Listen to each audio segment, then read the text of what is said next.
Welcome to my channel, where every story pulls you into a new mystery. Every case tests your instincts, and every clue brings us one step closer to the truth. In today's case, we follow Hercule Poirot as he's called to a fog-covered countryside road, where an empty carriage was seen racing through the night, its wheels turning, its lanterns burning, but no driver ever in sight. Stay with me till the end, because when Poirot discovers who or what was guiding that carriage, the truth will prove that not every ghost wears a white sheet. So, pick up your cup of tea and get comfortable, because today's case is worth every second. Until the very end. Chapter 1. A Murder in the Garden. Carriage. Captain Hastings had been asked before that bright spring afternoon what constituted an ordinary Sunday. At St. Aubin Manor, I should have answered with the complacent trivialities of cricket scores, luncheon plans, and the inevitable dispute over the new electric bell. Instead, what began as a promise of genteel society dissolved into a spectacle so bizarre that even Poirot, with his little gray cells already alert, allowed a faint crease of curiosity to appear between his perfectly arched eyebrows.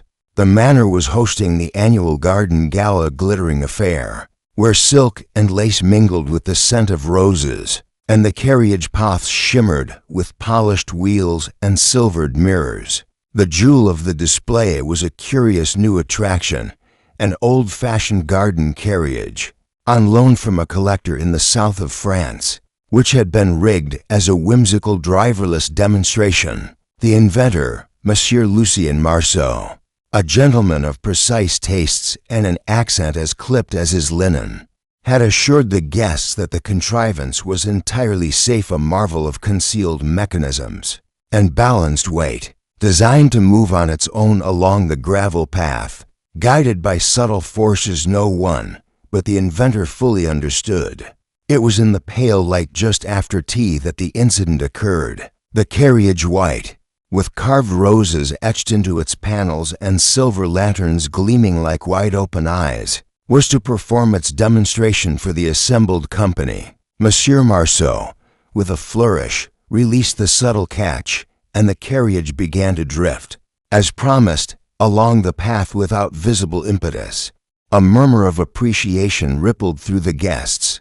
Lady Dressford, resplendent in emerald, clutched the fan at her throat, while her brother, Colonel Finch, watched with the stiff posture of someone who had seen too many battles to be awed by mechanical legerdemain.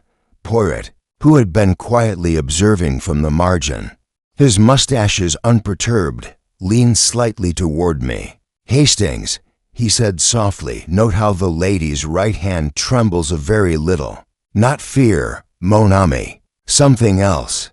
Observe the man in the background. The young Mr. Langley, he has his left foot tapping, but his eyes are fixed not on the carriage. Curious, n'est-ce pas?" Before I could formulate a reply, the carriage, instead of slowing at the appointed point, shuddered as though having struck an invisible obstruction, then swerved with a jolt and came to rest against the low hedge bordering the old oak garden. A small gasp passed through the crowd. Monsieur Marceau hurried forward, his face pale beneath its powdered veneer. Nothing," he declared with the brittle assurance of a man whose reputation trembled like crystal. "It must be a fault in the mechanism. We shall correct." Then came the sound, a soft, almost muffled thud from within the carriage. The murmurs ceased. The silver lantern on the right clinked against the glass as if shaken by a sudden tremor. Poirot's eyes, those beady, unblinking little windows, were now fixed directly on the closed door of the carriage. "Open it," he said, and his voice, usually smooth as silk, carried a slight, quiet insistence that made even Lady Dressford stiffen. Monsieur Marceau, hands trembling now, drew aside the delicate drapery and turned the handle.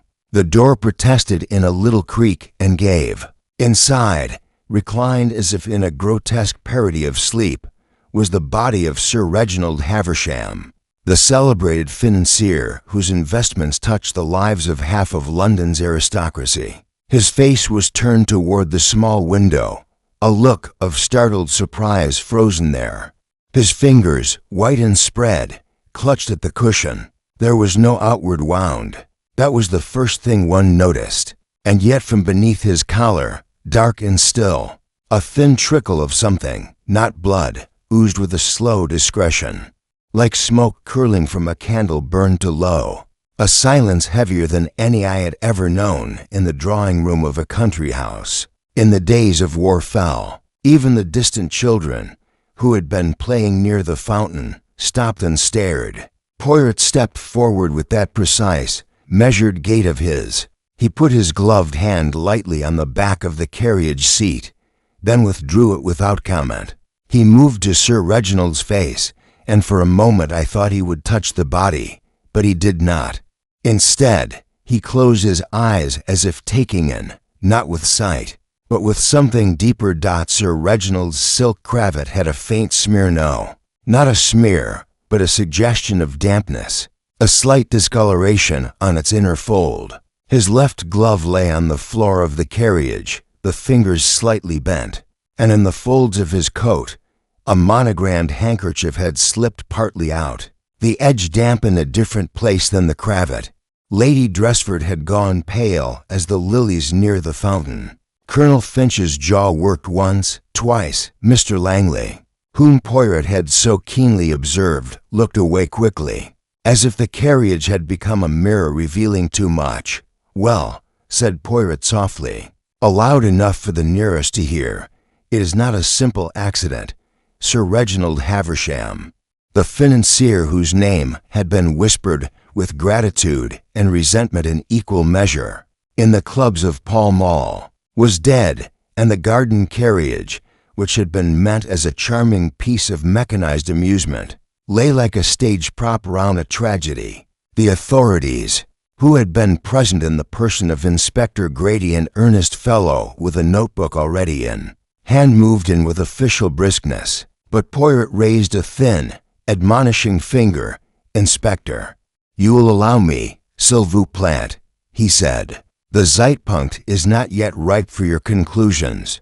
Grady, accustomed to taking the lead in provincial inquiries, shot a quick glance at Poirot, a man who bore the reputation of solving puzzles with a detachment bordering on arrogance. "Monsieur Poirot," he said, "this was the carriage. The demonstration went wrong, and the poor gentleman, surprised, perhaps had some attack. The position inside is awkward. Perhaps heart failure if we are to speak of natural causes." Poirot smiled, not broadly but with the slight curl that would, later, be mistaken for indulgence. "Ah, but Inspector, the carriage did not stop so. There is, how you say, a certain dissonance. Sir Reginald's hand, it is not the hand of one who has fallen in natural manner. Also, you see here," he lifted the cloth slightly with the tip of his cane, "the back of the seat bears a very faint impression, as if someone had leaned very briefly and then withdrawn. And yet, there is no trace of a second person having entered or fled. Curious, I felt a prickling at the back of the neck, that same sensation that comes when one knows one is in the presence of a design more complex than a mere mishap." The assembled guests were already forming their own quiet speculations, the wheels of their minds turning as if the carriage had become a mirror, reflecting their own anxieties. Secrets, I knew even then, lay like layers of dust beneath the polished surface, waiting for the smallest disturbance to become visible. Poirot turned his sharp gaze to the observing company, and as he did, I saw him mentally take their measure, the amused interest of the young artist, Miss Evelyn Marston, the guarded politeness of the vicar, Reverend Chalice, the restless energy of the actress, Madame Duval, and the fragile mask of civility worn by Lady Dressford, beneath which something akin to calculation flickered like a candle in a draught. "I shall speak with them," Poirot murmured to me, and his eyes gleamed, not with the frivolity of curiosity, but with the concentrated light of one whose work had just begun. "Thus, What had come to St. Aubin Manor as a diversion became at once a study in human complexity, and somewhere beneath the layers of social grace, a blade hidden, silent had struck. The game, I realized, had commenced. Chapter 2. The First Clust Carriage, once a whimsical piece of mechanical theater, had become an unwilling tomb, and the soft rustle of silk and whispered conjecture was already weaving itself into a net. Round the guests, Inspector Grady, after a brief, polite protest, withdrew to the periphery with his notebook, while Poirot turned inward, letting the bustle settle into a quiet hum that allowed him to hear the smallest irregularity. He began, not with grand pronouncements, but with observation. First, the scene in the carriage was not as one would have expected from a man taken suddenly by natural death, the left glove always the more formal hand, in which Sir Reginald kept his business cards, was on the carriage floor, fingers curled inward, as if he had grasped at something and failed. His right hand lay limp, the palm turned slightly upward, and underneath it, a faint powdery smudge, an odd, almost imperceptible residue that caught the light only when Poirot tilted his head. In that particular angle of concentration, he did not touch. He only looked, and in that looking, a thought formed. "Monsieur Poirot," I whispered. "Could that be the dust from the carriage's mechanism?" He inclined his head. "Perhaps, mon ami, or the trace of another who has, with great discretion, placed a hand here and then withdrawn it. Note the absence of pressure on the right side of the seat. Sir Reginald," he leaned as if to speak to someone beside him, and then something stopped him. "Very small things, but they say everything, yes?" The inspector, not understanding the subtlety, was already speaking with Lady Dressford in a low tone, while a cluster of guests had moved closer, forming a loose semicircle, their polite distance covering a hunger for detail. Poirot asked for the carriage to be carefully lowered from its display position, so that the gentle slope of the axle might be examined, and then he requested the removal of Sir Reginald's hat, his watch, and the small leather satchel he always carried. All were done with a softness that contrasted with the quiet brute of tragedy. The satchel, when opened, contained folded papers, an embroidered card from a recent society ball, and a small sealed envelope. Poirot lifted the envelope with his thumb and forefinger, and in the pale, filtered light of the garden, turned it so that the seal-an intricate pattern of a lion and a crown caught the sun. It had been broken. On the back flap, beneath the discarded seal, a smear of something dark, thick stained the paper, and a thin thread of silk, almost invisible, clung to its edge. Poirot's eyes narrowed, but he did not show a sign of alarm. Instead, he tucked it gently into a small glacini packet and placed it inside his waistcoat pocket. "Very discreet," he murmured to me. "Someone wished to conceal a message. Perhaps, Monsieur Hastings, the message was not for all eyes, oui? And yet, why leave the envelope here, in this carriage, if the intention was secrecy? Suspense, non? The contradicting gestures of a mind trying to be clever. I moved to speak to the young artist, Miss Evelyn Marston, whose sketchbook lay open beneath her arm. The plume of her pencil paused in mid-thought. She had been one of the first to notice the slight hesitation in the carriage before it stopped. "I saw it," she said in a quiet voice, "move a little improperly before the jolt. That is, not like it had struck anything, but like it had hesitated." And then Sir Reginald seemed to reach not angrily but as if to say something, and the carriage stopped almost too quickly. It was like watching a conversation frozen mid-sentence. Did he speak to someone? Poirot asked. I did not see anyone there, she answered, biting her lower lip, but I saw his eyes shift. There was a reflection in the little window, just a glint not clear. I thought it might be the sun, but now Poirot's mustaches twitched. Reflection can betray a great deal, mademoiselle. What we see is not always what is. You are observatress. That will help. Reverend Chalice, meanwhile. offered his own testimony with a discomfort that was disguised as clerical restraint.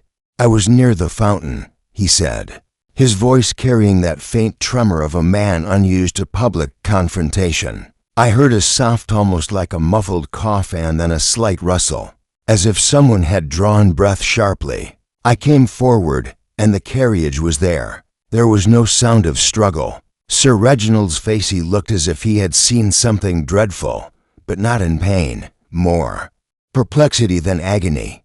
Poirot nodded, then turned his gaze to Madame Duval, whose eyes had not left the spread of gentlemen and ladies mingling with polite disapproval. "Madam," he said, "you are an actress. You will know the difference between a gasp for effect and a gasp of truth.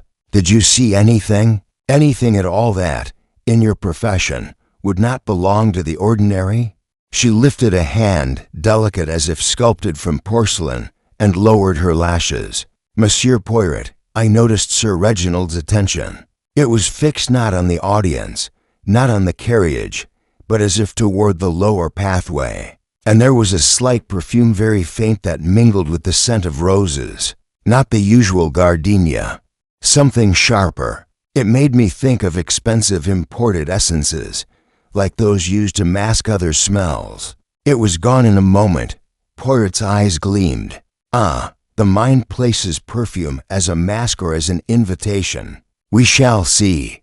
"Merci, madame." I, feeling the tug of the investigation and the gravity of the moment, sought out Colonel Finch. The man was standing stiffly by the hedge, arms folded in a manner that betrayed impatience beneath the illusion of control. "You knew Sir Reginald well?" I asked. "Enough," he replied shortly. "He was a man who made enemies and friends with the same handshake.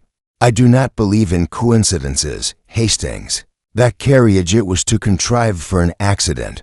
Look at the way the mechanics were presented, ornamental, ostentatious. Sir Reginald detested pretense. He would not have been amused if it were a simple failure. Something else pushed him. He would have spoken, but someone stopped him." He turned his head slightly toward Lady Dressford, whose fingers were now pressed together, their knuckles pale. She met his gaze without flinching. Poirot listened without interruption. He had already catalogued the smallest mismatches, the dampness on the cravat, not matching the position of the body, the absence of an audible struggle, the broken seal of the envelope, the faint perfume, the hesitation of the carriage, the reflection in the window. All these, to the untrained eye, were mere fragments. To Poirot, they were notes in a melody that had been intentionally dissonant, waiting for the right ear to discern the pattern. He turned to me with a softness in his voice that belied the steel within. "The game, mon ami, is not of brute force. It is of the mind that believes itself unseen. And that mind has made small errors. We shall gather the others. But first," his gaze swept over the carriage one more time, "we give time to the little things to speak. They always do, if one listens, eh, Hastings?" Chapter 3. The gathering of suspects. Poirot did not rush. He let the hum of speculation swell into a manageable murmur, then, with the deference of a conductor raising a baton, signaled that it was time the players be brought to the center of the stage. The garden path, once bright with laughter, now bore the quiet weight of restraint. Inspector Grady, who had been pacing with a habitual notebook in hand, was gently guided by Poirot to assist in assembling the company. Beneath the cool shadow of the portico, one by one, Poirot said to me, "We must see their faces when they believe themselves observed. The truth, Hastings, is a creature of habit.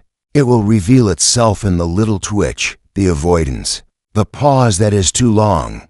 His eyes, sharp as a needle, flicked over the group forming beneath the portico, Lady Dressford standing with the air of a woman who always commanded the room, her fingers now less serene. Colonel Finch, rigid as a statue burdened with suspicion.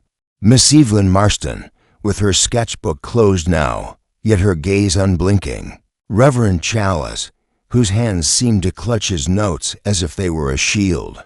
Madame Duval in her graceful aloofness, Mr. Langley, the taciturn young man whose left foot had betrayed restlessness, and a new rival, Mrs. Penelope Stratton, longtime friend of Sir Reginald, a woman whose quiet smile was frayed at the edges by grief and calculation. Mesdames et messieurs, Poirot announced, his voice light, but with an underlying authority that made even the rustle of a gown sound like something deliberate. We are in the presence of a most delicate situation. The gentleman, Sir Reginald Haversham, has been taken from us under circumstances that require attention more than appearance. I ask you all to remain. No one leaves. We shall speak calmly, and we shall, together, try to understand the peculiarities of what has occurred. Lady Dresford lifted her chin slightly. Monsieur Poirot, she said, her voice smooth as polished mahogany, we all wish to assist. Sir Reginald was a man of many admirers and some enemies. Shall we begin with accusations or with your questions? Poirot smiled, the smile that was more like a polished instrument than expression. With questions, madam. Accusations are noisy. Questions, they are precise. Colonel Finch, you were near the carriage when the incident occurred. You had known Sir Reginald longer than most here. What was your relationship with him in recent times? The colonel's reply was clipped. Business, mostly. He had connections, investments, and a particular talent for stirring society. We had a disagreement over, well, certain allocations. He believed in the expansion of a railway I questioned. He did not take well to criticism. He glanced briefly at Lady Dresford and then away, as if the matter was already in the open and therefore unworthy of further examination. Miss Marston, who had been sketching faces with quiet precision since her arrival, now revealed a different light in her features. I was to do a study of Sir Reginald for a commission, she said. He agreed, reluctantly. He said he did not like being captured. He had been uneasy all afternoon, though he smiled at the others. His tension was not toward mechanical failure, it was toward being watched. He spoke to no one directly, but he did glance often toward the lower pathway near the old yew. I thought it perhaps fanciful. Now I think perhaps it was more than a glance. He was aware of something or someone there. Reverend Chalice adjusted his spectacles. Sir Reginald attended the charity luncheon last month, he offered. He had spoken with Mrs. Stratton about a donation plan which, I confess, appeared to become contentious. There were suggestions of conditions, which she denied. I know nothing of the specifics, but there was mention of a will. Sir Reginald, he was not a man to leave ambiguities. Yet he had said to me once, in private, that some of the most secure foundations are built on the shifting sands of trust. Mrs. Stratton, a woman of slender frame, now lifted her hands slightly in a gesture of gentle dismissal. Reverend, you are poetic, but not always precise. Sir Reginald and I spoke. He was considering several items, and I had urged him to consider his legacy with clarity. Yes, there was talk of documents, donations, and yes, perhaps even phrasing. But that implies nothing untoward. He was a man who changed his mind like the wind changes direction in the hills frequently, and with intent. Madame Duval's eyes, dark and reflective, flit between the others and settled on Mr. Langley. And you, monsieur? She asked. You appeared uneasy when the carriage halted. What brings you to St. Aubin? Are you of the family, an acquaintance, or a business associate? Langley's jaw tightened. I am a junior partner in one of the firms that Sir Reginald supported. I came because of discussions concerning a new venture in textiles. He had called me only yesterday to clarify certain promises. I admit, I was nervous. He could be formidable, but I had no quarrel with him. Poirot nodded, then turned toward Lady Dresford, his gaze the quiet needle that pierced soft surfaces. Lady Dresford, you have been close to Sir Reginald these last few seasons. He trusts you, or he trusted you, until today. You seem curious, perhaps interested, but also wary. What is it you found of note in his manner this afternoon?" She let her fan fall open in a languid flutter. He, like many of us, was tired of the usual negotiations. He had recently received a letter, her voice smoothed over the word as if tasting it, which made him thoughtful. He spoke of change, of those who would inherit his attentions and displeasure. I thought it was the usual business of power shifting. He spoke, too, in a tone that suggested he felt someone was close to a revelation. He did not say who. Poirot listened, his little gray cells working not in isolation, but as a harmony, as if each answer were a note and he, the composer, began to hear a developing theme that promised dissonance.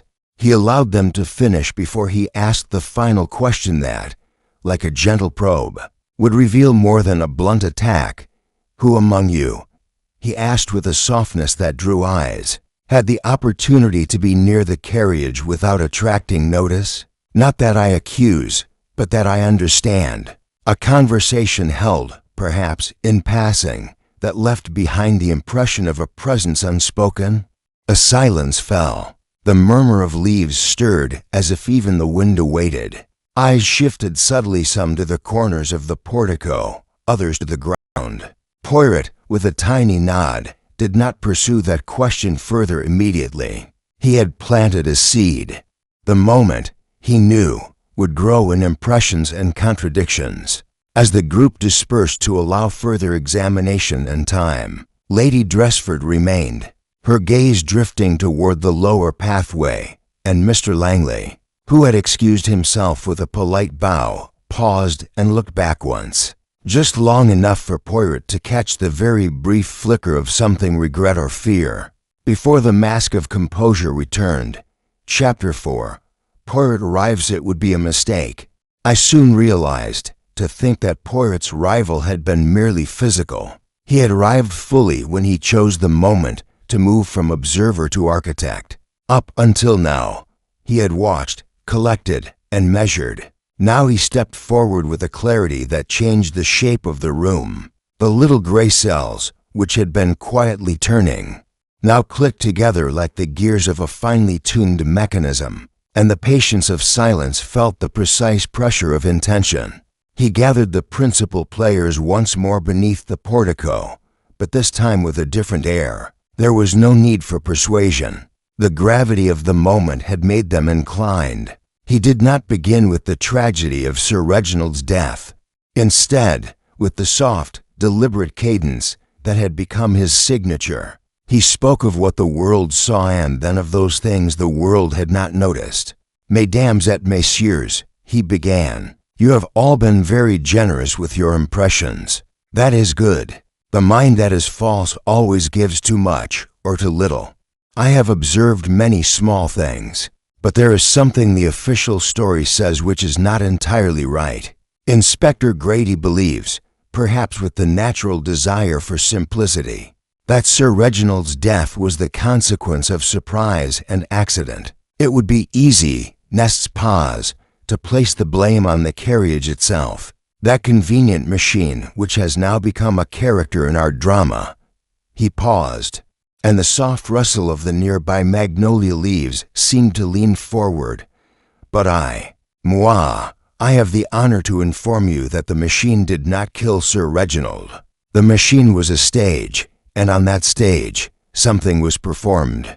The question is not who pushed the carriage, but who caused the pause, the hesitation, the moment when Sir Reginald's face changed from cordiality to something caught between intention and interruption. That is where the truth dwells." Lady Dresford drew herself up slightly.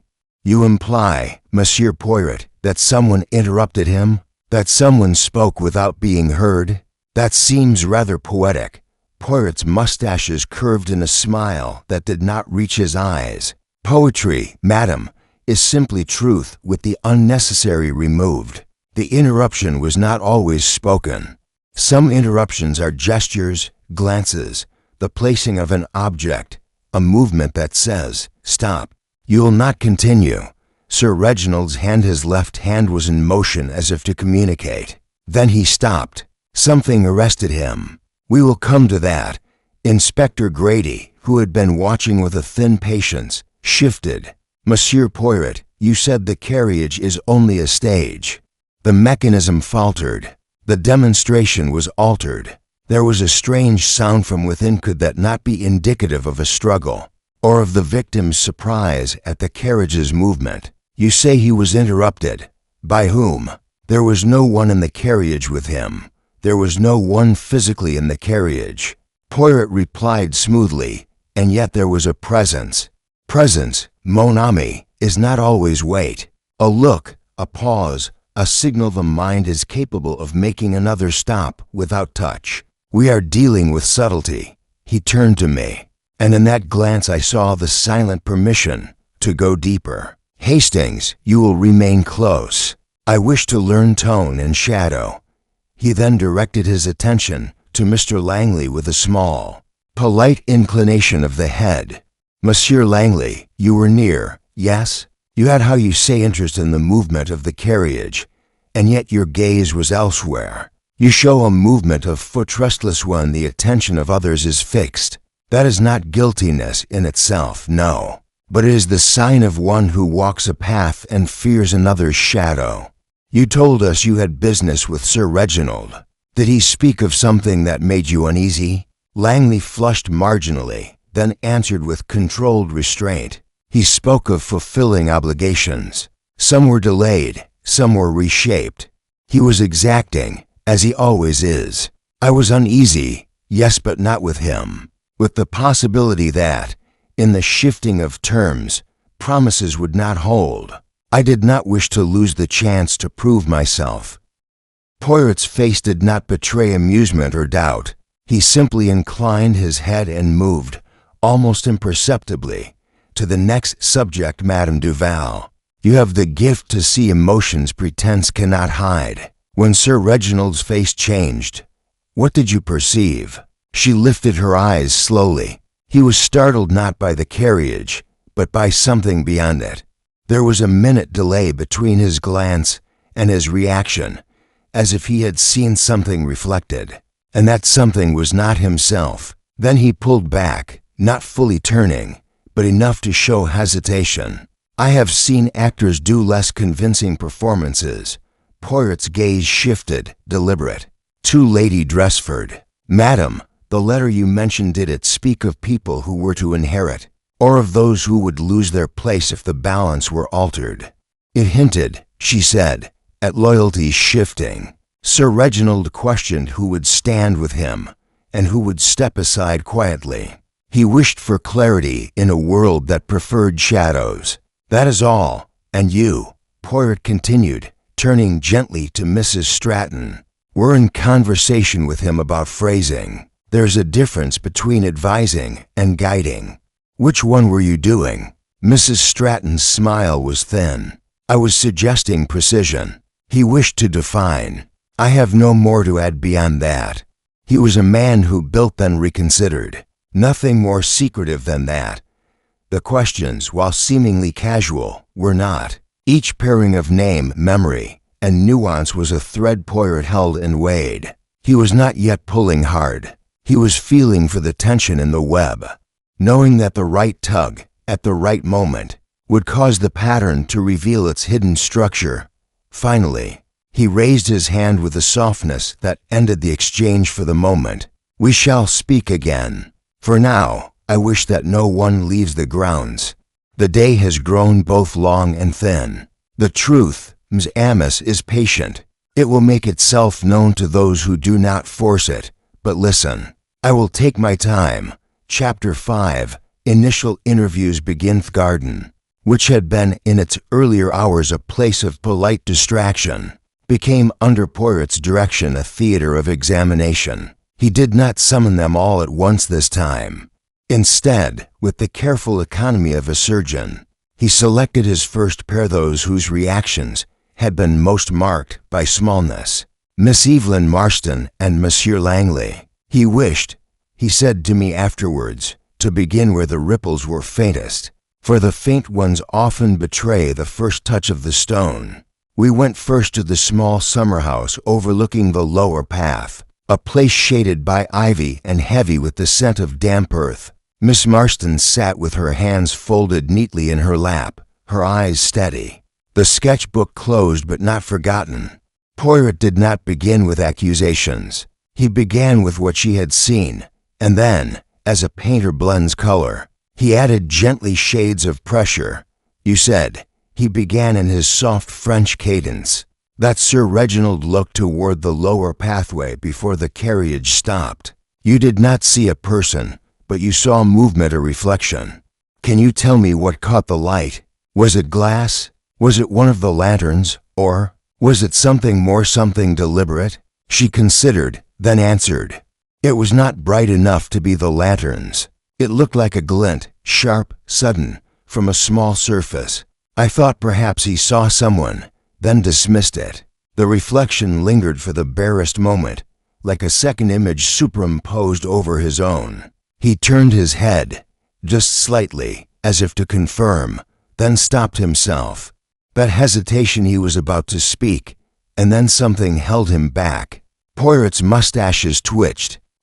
He saw something, perhaps not a person, but a suggestion. A person might cast a reflection, or a device. Tell me, Evelyn, do you know about surfaces that show more than they seem to? Mirrors that are not mirrors? I have studied," she said, "glass, light.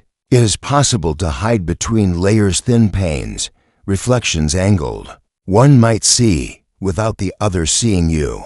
You could be in plain sight and yet invisible." He may have thought he saw that, and that is what made him pause. Poirot tapped his temple lightly. "The little gray cells are already suspecting. Merci." He turned, then, to Langley, who had taken a seat across from the low window, his fingers entwined, eyes cast down. Poirot's questioning of him was gentle in pretense, surgical in intent. "Monsieur Langley," he said, "you had conversation with Sir Reginald about obligations. That makes one anxious. Anxiety can color memory. When the carriage hesitated, you were watching its movement." "Yes, but your gaze was elsewhere. What else did you see?" Langley swallowed. He mentioned the new textile arrangements. He was to decide whether to extend credit to a third party. "I feared that if I failed to present the right information, promises made would falter. I watched the carriage because it was part of the demonstration, something to ground me. But I saw Sir Reginald's glance flicker. He was not surprised by the carriage itself. He was looking beyond. He changed, and he paused, clenching his jaw. I thought perhaps someone was playing with him. That is all. I did not move. I did not speak." Poirot's eyelids lowered in what might be called reflection. "You, monsieur, felt a game being played. That is why your foot moved without the rest of you. Uncertainty. Merci, you were honest." Nest's pause. "I believe so," Langley said, and the smallest crease of nervousness appeared. Then smoothed with effort. Poirot then had me accompany him to the Rose Terraces, where Colonel Finch had taken a quiet, watchful stance, as if the geometry of the paths could contain the disturbance. The Colonel's answers were brief, but his demeanor had shifted slightly. Tension, like a taut wire, vibrated just beneath his composure. "Colonel," Poirot said, "you told us you and Sir Reginald had disagreements. Men in business talk of money and strategy, but often behind words there are resentments of a personal kind. Did he speak of having enemies? Did he speak of someone who might wish to stop him from speaking further? Or of something he was about to reveal?" Finch's gaze dropped to the petals scattered by a passing breeze. He spoke of shifting loyalties. He felt, perhaps with reason, that people around him were not entirely what they claimed. He did not name names. He referred to a change, a disclosure that would unsettle some who had grown comfortable.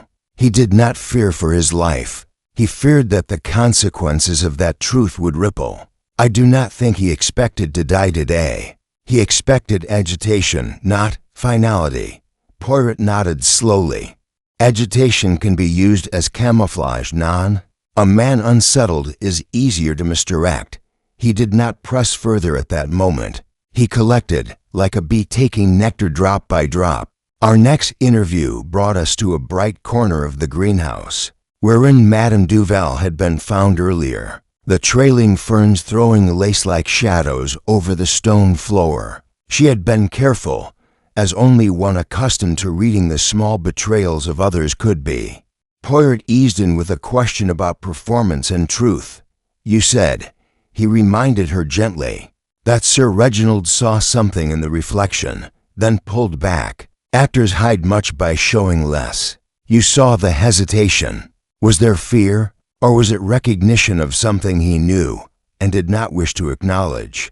She leaned forward, her gaze softening. Recognition, yes, not of a face he knew, but of a plan he might have suspected. He saw the possibility of betrayal becoming visible. He was not frightened for himself, but for what might be exposed. His withdrawal was an effort to keep that exposure from becoming clear. He followed that look with one of calculation, then of resignation. Poirot's fingers came together as if in prayer. Calculation, then resignation. The mind that prepares a defense, and the one that accepts the blow. "Merci, madame." As the initial round concluded, Poirot stood in the center of the terrace, folding and unfolding his hands in measured rhythm. He did not declare conclusions. He did not hurry. He allowed the comfortable murmur of the garden to mingle with the tension, that both might camouflage his own attention while he quietly arranged the pieces in his mind. "He is careful," I murmured. "You can see he is assembling." "Oui," said Poirot, his eyes distant a little. "But the picture is not yet clear. There are voices, but the true speaker is not yet exposed." We continue, Hastings. We will let the others speak. The small things will cry out louder when the corners are filled. Chapter 6. First false let it was inevitable, given human nature and the appetite for neatness, that the first answer offered to the murder would glimmer like a polished coin, bright, obvious, and dangerously misleading. The ripple that had been gathering since the morning's peculiarities swelled, and in the middle of the afternoon the current seemed to find a convenient bank. Mr. Langley. The hour had passed, and in the library a high-ceilinged room, smelling faintly of leather, and beeswax Inspector Grady presented what he believed to be a decisive piece. It was a telegram, brown slightly at the edges as if it had been kept folded for some time, addressed in a hurried script to Sir Reginald Haversham. The content, read aloud with a tone of satisfaction, was brief and threatening in implication. Langley, it declared, had demanded that promises be kept or that the consequences would ripple into ruin. The telegram bore a signature partially smudged, but to the provincial eye, unmistakably linked to Langley's firm. Alongside it was a report from the groundskeeper, who swore that he had seen Mr. Langley lingering near the lower path just before the demonstration, and that the young man's figure had appeared tense, shifting as if waiting, and then watching Sir Reginald with an intense, almost predatory focus. "It is clear," Grady announced, "that Mr. Langley had motive financial pressure, threatened opportunity, and opportunity in the sense that he was observed near the carriage. The telegram shows the strain. He was in direct correspondence with Sir Reginald about these obligations. He had interest, and perhaps he took action when the man hesitated. The question now is not who could have done it, but whether Monsieur Langley will explain the nature of this threat." Langley, called forward, looked as if wind had been knocked out of him. Gone was the earlier cautious composure. He looked pale, his fingers unconsciously clenching and unclenching. "That telegram," he began, voice thin, "was a draft. I sent a milder version later, one in which I asked for patience. I did not intend—" He stopped, searching for words. He was expecting something from me. I was frustrated. Yes, I did not kill him. Lady Dressford, whose eyes had been on him like a hawk, gave a small, approving nod, as if order had returned to a place she preferred it to be. Colonel Finch watched with the satisfied curl of someone who sees a suspected enemy cornered. Mrs. Stratton's gaze was quiet, unreadable. Madame Duval observed with that detached air that, in its own way, carried its own accusation. Her attention veiled rather than overt. Poirot, who had been standing slightly to the side, his hands folded in front of him, said nothing for a moment. Then he stepped forward with the gentleness of one offering a trinket. "Monsieur Langley," he said, "you sent a telegram that carried a threat in its tone. You admitted tension. All of this is true.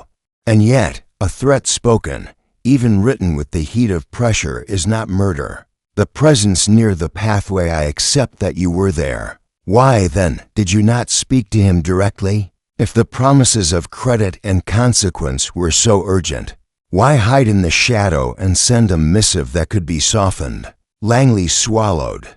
He hesitated, then added, "Because I hoped he would see the reason, not the threat. I thought the tension would make him act. I did not wish to appear begging." Poirot inclined his head. One who wishes to influence without revealing desperation. That is a delicate matter. And the groundskeeper, do you know him well enough that he would recognize your figure? Could he have mistaken another for you in the heat of observation?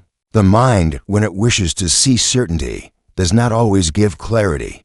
I have seen him before, Langley said. He would know me. Grady, not content to wait for subtleties, clapped his notebook closed. "Then the evidence is clear enough," he declared. "The telegram shows motive and threat. The witness places you in position. Your agitation shows guilt. You will remain until we have spoken further." Langley's face crumpled slightly. "You are making a mistake," he said, and in the softness of his voice was a crack of genuine confusion. Not theatrically crafted innocence. Poirot, with a slight lift of one brow, did not oppose the holding of Langley. "Inspector," he murmured in a tone that was almost conspiratorial, "you have a fine tapestry. But I beg you, do not tie the knot too soon. The thread of this picture is not yet clear. There is something in the telegram, the manner of its composition, the heat behind it, that tells me it was written in haste to frighten, not to kill. And the groundskeeper's he is a kind man, but has he been influenced by the nerves of the day? The impression of predatory focus, one can see such focus when one is worried that one will be accused. I ask only for balance. Hold your conclusion lightly." Grady, in his earnestness, was reluctant to let go. "Monsieur Poirot, you are the one who said the carriage was a stage. This is the first act played out. If Monsieur Langley did not kill Sir Reginald, then someone has used his tension as cover. That is a more complicated thread." "Precisely." Poirot's voice was calm. "Complication, mon ami, is not to be feared. It is to be understood." Then, turning his attention to the others, he allowed the weight of the moment to settle in their minds. "You have heard, oui, messieurs et mesdames, there is an apparent lead. We shall follow it, but we shall not forget the little things that do not yet fit. The truth does not like to be hurried." The room shifted. Langley was escorted politely, but with firm hands, to a small study where he would be kept until further questions. The air around the rest tightened, for the first time separating those who had been merely under suspicion from the one now contained. Later, alone with me under the awning, Poirot tapped the telegram delicately with the tip of his cane. "The handwriting," he murmured, "is too angular for the man who wrote the softened version. The smudge, see here," he pointed with a minute movement, "is not from haste alone. It is from someone who expected the ink to dry and did not wait. The groundskeeper's observation is sincere, perhaps, but his certainty is too quick. The first false lead is like a curtain. Behind it, something else moves. We will watch Hastings. We let the show think it has advanced. That is when the truth becomes impatient." Chapter 7. The psychological gamma. The rest of Mr. Langley, though polite and temporary, had spread like a scent through the company. Some smelled relief, others suspicion sharpened. Poirot, however, had no interest in the satisfaction of the obvious. He saw the moment as fertile ground. The mind that believed itself cleared by the removal of one possibility becomes careless, and carelessness leaves behind the smallest trace. He began to play, not with cruelty, but with a deliberate artistry, setting small verbal snares and watching which ones twitched. He called first upon Lady Dressford, asking her to join him for a walk along the gravel path near the old yew. The sun had bent toward the western terrace, and in that light the shadows were soft, easy to blend with truth or disguise. Poirot did not begin by accusing. He remarked on her appearance, on the way her gloves fit, on the faint crease at the corner of her mouth when she smiled. "Madam," he said, "you told us that Sir Reginald spoke of loyalty shifting. Loyalty," he continued lightly, "is an interesting thing. One can hold it like a jewel, or wear it like a mask. You have many masks, Nan, some that please, some that protect. When a man speaks of those who would stand with him, he is fishing for certainty. Did you, perhaps, offer him certainty by way of suggestion or by way of warning?" Her hand tightened around the fan. "I advised him to be clear," she answered calmly. "That is what any prudent friend would do. He trusted me to see patterns. I did not push. I only asked him to see what others might hide." Her eyes, however, flickered ever so faintly toward the hedge where the carriage still rested like a silent question.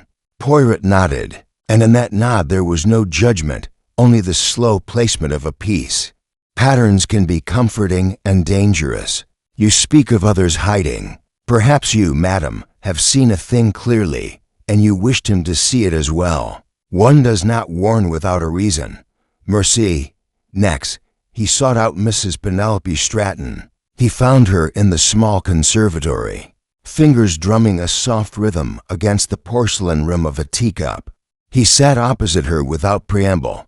"Madam Stratton," Poirot said with a pleasant tilt, "you have been advising on phrasing. Words are like weapons, yes? One chooses them to protect or to wound. Sir Reginald was about to make a declaration, yes? One that would change balances. You, perhaps, were helping him shape it. Or were you shaping the reaction to it? The difference is subtle, master's important." She smiled, slow and measured. "I have always believed that careful words can prevent calamity." He was indecisive, and I merely helped him see that clarity would reduce confusion. "If that is shaping reaction, then so be it. But I did not intend to place a blade." He was the one who held the pen. "Ah," Poirot murmured, tapping the side of his nose faintly.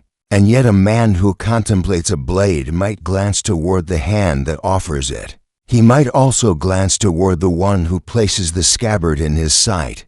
You are very calm, madam. Calmness can be a harbor or a place where the tide hides something beneath." She held his gaze without flinching. "I have seen men panic over less. Calmness helps me think. It may terrify others more than action." There was a pause, and the silence filled like a held breath. Poirot allowed the pause to settle, then withdrew with a soft merci. He had not pressed her further. He had, instead, placed a subtle seed, that her influence might have been more than benign. The psychological game progressed through small interactions. He visited Reverend Chalice, not with questions about charity luncheons now, but with the gentle probing of conscience. "Reverend," he said, "you describe for us the elegance of Sir Reginald's language about trust built on shifting sands. The man who speaks in parables sometimes hides behind them. Do you find it easier to speak in stories than to look directly at the eyes of those who need hearing?" Chalice shifted uneasily. "I try to soften truth for understanding," he stammered. "But yes, perhaps I have softened too much." Sir Reginald was a man who enjoyed paradox. It made him feel intelligent to hold the contradiction. "I have, perhaps, been too careful in my own speech. It is hard to know when one is obscuring rather than revealing, and when one is obscuring." Poirot said quietly, "The listener often sees what he wants to see. That is how a confessor becomes an accomplice without knowing." He let the implication hang a little longer, letting Chalice's discomfort show him the weight of ambiguity. The game was not limited to direct conversation. Poirot allowed subtle rumors to drift, not untrue, but incomplete, engineered to stir reactions. He made a remark, casually loud enough to carry, about the nature of reflection and perception, mentioning, to a small circle, that sometimes the brightest eyes are those that look away first. Lady Dressford's brow furrowed for a moment. Mrs. Stratton's fingers paused in their drumming. The smallest of shifts, the ones that would seem to others like chance, gave him insight into who felt touched by implication. Meanwhile, news of Langley's detention spread. He was not yet accused fully in the way the local papers might have phrased it, but the idea of a guilty man had settled like dust on the rafters. Poirot took the opportunity to bring Langley's tension back into the light by allowing a servant carefully instructed to mention, within earshot of others, the young man's earlier anxieties and his fear that he was being watched. The purpose was not to vilify, it was to observe what others would do with that thought. Colonel Finch's jaw tightened noticeably, Lady Dressford's lips compressed, and Madame Duval's expression, always a mask, softened incrementally, as if understanding something that had been troublesome before. A key figure, Lady Dressford began, under the weight of subtle implication, to show a crack, in a small moment when Poirot engaged her again, this time in the library near the portrait of the Manor's founder. Her composure flickered. "You speak often of clarity," Poirot observed, "yet you guard your own intentions with care. If Sir Reginald had planned to expose something, you would have known. If he had planned to shift alliances, you would have felt it. You are not only aware of others' movements, madam, you are a mover. Do you find the idea of being moved without knowing it unpleasant?" Her smile returned, but thinner. "I prefer to choose my movements, Monsieur Poirot. I have no wish to be surprised." Her gaze, however, was drawn briefly to the portrait's eyes, as if seeking their counsel. Poirot's little gray cells, working like a quiet machine, registered all. He did not accuse, he did not congratulate. He waited, letting the psychological pressure accumulate where it could. The game had begun in earnest. The players, some knowing and some merely feeling, were adjusting their pieces, and beneath the surface, like a slight tremor before a larger motion, someone was beginning to feel the tightening of the net, yet still held back from the confession that might break the carefully balanced illusion.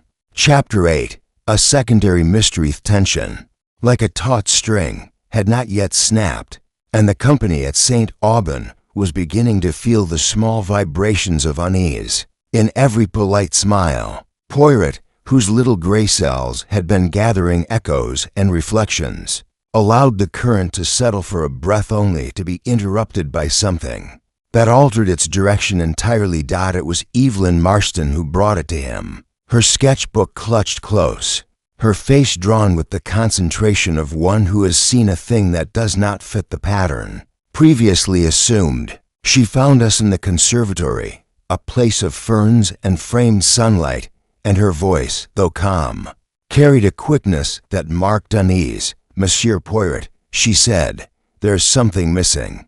I was going over the sketches I made earlier, faces, angles, the carriage and its reflections, and I realized that the envelope from Sir Reginald's satchel is gone." Poirot's eyes, which had been soft as a resting cat's, sharpened. "Gone? You mean the broken sealed envelope we saw in his satchel? The one with the smear and the silk thread?" She nodded. "I asked when we brought the satchel to the library. It was there. I saw you place it in your pocket." Her glance flicked to me, and later, when you were speaking with others, it was gone. I assumed you had set it aside. I must have mistaken. I went back. Inspector Grady permitted me to look, and the packet is not there. The satchel is undisturbed otherwise. Nothing else is missing." Poirot's mustaches twitched just slightly. "The little things, mademoiselle. They speak when the large ones are quiet." "Thank you." He turned to me. "Hastings, we have another movement. A disappearance within the disappearance. We must keep this small, not to alarm beyond necessity, but to see who, when the knowledge of absence spreads, reacts as if it had weight. He called in Grady at once. The inspector, who had been given a measure of satisfaction at the supposed advancement with Langley, frowned at the new complication. You mean to say something was taken from the dead man's belongings while we had control? It appears so, Poirot replied, but not in the manner of a robber, non. The envelope was private. It was broken and yet kept. The removal is subtle. We do not shout theft. We whisper question. Who would wish the contents hidden further, and from whom? The small group reconvened beneath the high arch of the portico. Lady Dressford's face held the careful neutrality of a woman watching the wind's direction. Colonel Finch's fingers drummed a quiet rhythm against the banister. Mrs. Stratton had arrived, and her expression suggested both curiosity and the measured control of someone accustomed to recalibrating when the ground shifted beneath. Someone has taken something from Sir Reginald's satchel, Poirot said plainly. An envelope, broken, marked with a seal now in pieces, with a hidden thread of silk. It was observed by Miss Marston. Later, when the satchel was examined, the envelope was gone. It is not the work of a common thief. It is the work of someone who believes that the absence will not be noticed until it is, yes? Who among you has had the opportunity to handle the satchel when others' attention was elsewhere? A flurry of defensive postures rose, some slight, some more guarded. Lady Dressford's gloves tightened minutely. Colonel Finch's eyes, which had been distant, flickered toward Mrs. Stratton. Mrs. Stratton's smile barely shifted, but her right hand, resting on the banister, curled just perceptibly. I was near the library, she said smoothly. Sir Reginald's papers have always interested me, his phrasing, his intention. I may have touched the satchel when I passed, to see if any of the wording had been left in draft. I would not have taken anything. I would not have been so crude. Poirot's head tilted. Touching is a habit of the curious. Taking is a different dance. Colonel Finch, you were in the vicinity. You have commented on shifting loyalties. Did you happen to see anything removed? I saw no one, Finch said. I watched those who came and left. There was a moment when Mrs. Stratton was near, and Miss Marston was called away. But I saw nothing of consequence. Lady Dressford, with a cool glance, added, I went to speak with the vicar. I remained there. If anything was taken, it was not in my presence. Reverend Chalice, who had been quiet since the earlier probing, stepped forward with a discomfort that was no longer vocal but visible. I passed the library a little while after the first examination. I saw Miss Marston there. I also saw I thought I saw a flutter of paper near the armchair, something perhaps dropped by Sir Reginald. Earlier, I did not think it to be of import. I did not see anything taken. Poirot's gaze, which had been sweeping, settled on a small detail, a faint scent of lilac near Mrs. Stratton, where no flowers had been placed, and a thin crease in the upholstery of the library chair, as if someone had leaned back. With the weight of hesitation, he said nothing of these now. He raised one finger, not in accusation, but in quiet collection. We shall expand. He murmured to me, the secondary mystery is not the letter alone. It is the assumption that secrecy was enough once the envelope was broken. Someone took it to prevent its contents from being seen again. That means its message matters perhaps more than we suspected. We keep the knowledge between us for now. We will track movement of those who had reason to remove it. Then louder, to the small assembly, I ask that the satchel remain untouched, and that none of you speak of the envelope's removal beyond this circle. The truth, Ms. Amos, tolerates secrecy when it is used to expose, not protect. The small circle dispersed, but like scent in the air, the tension remained. In the corridor, I saw Mr. Langley watching from the doorway of the study, where he was held not with guilt, but with a curious doubt. as if the shifting of suspicion had reopened a door he had thought closed. Madame Duval, standing near the conservatory window, watched with the look of one who observes a new pattern emerging, and knows that in the interplay of these patterns the real image, still blurred, begins to take sharper shape. Poirot led me to the small writing room, and once inside, he allowed the corners of his mouth to lift, not in triumph, but in the soft recognition of movement. "The first false lead," he murmured, "gave them comfort. The disappearance." He tapped the envelope's absence with the tip of his cane in the air, "gives them unease." People act when comfort becomes uncertain. That is when the real actor will, perhaps, attempt to correct a mistake. We sit, Hastings. We let the pieces think they know too much. Then we provoke the one who hides to reveal, not by force, but by the fear of losing control. Chapter 9. Hidden Connections. Secondary mystery. The missing envelope had shifted the atmosphere at St. Aubin, where certainty had begun to edge into complacency. Now an unsettled awareness threaded itself through every polite conversation.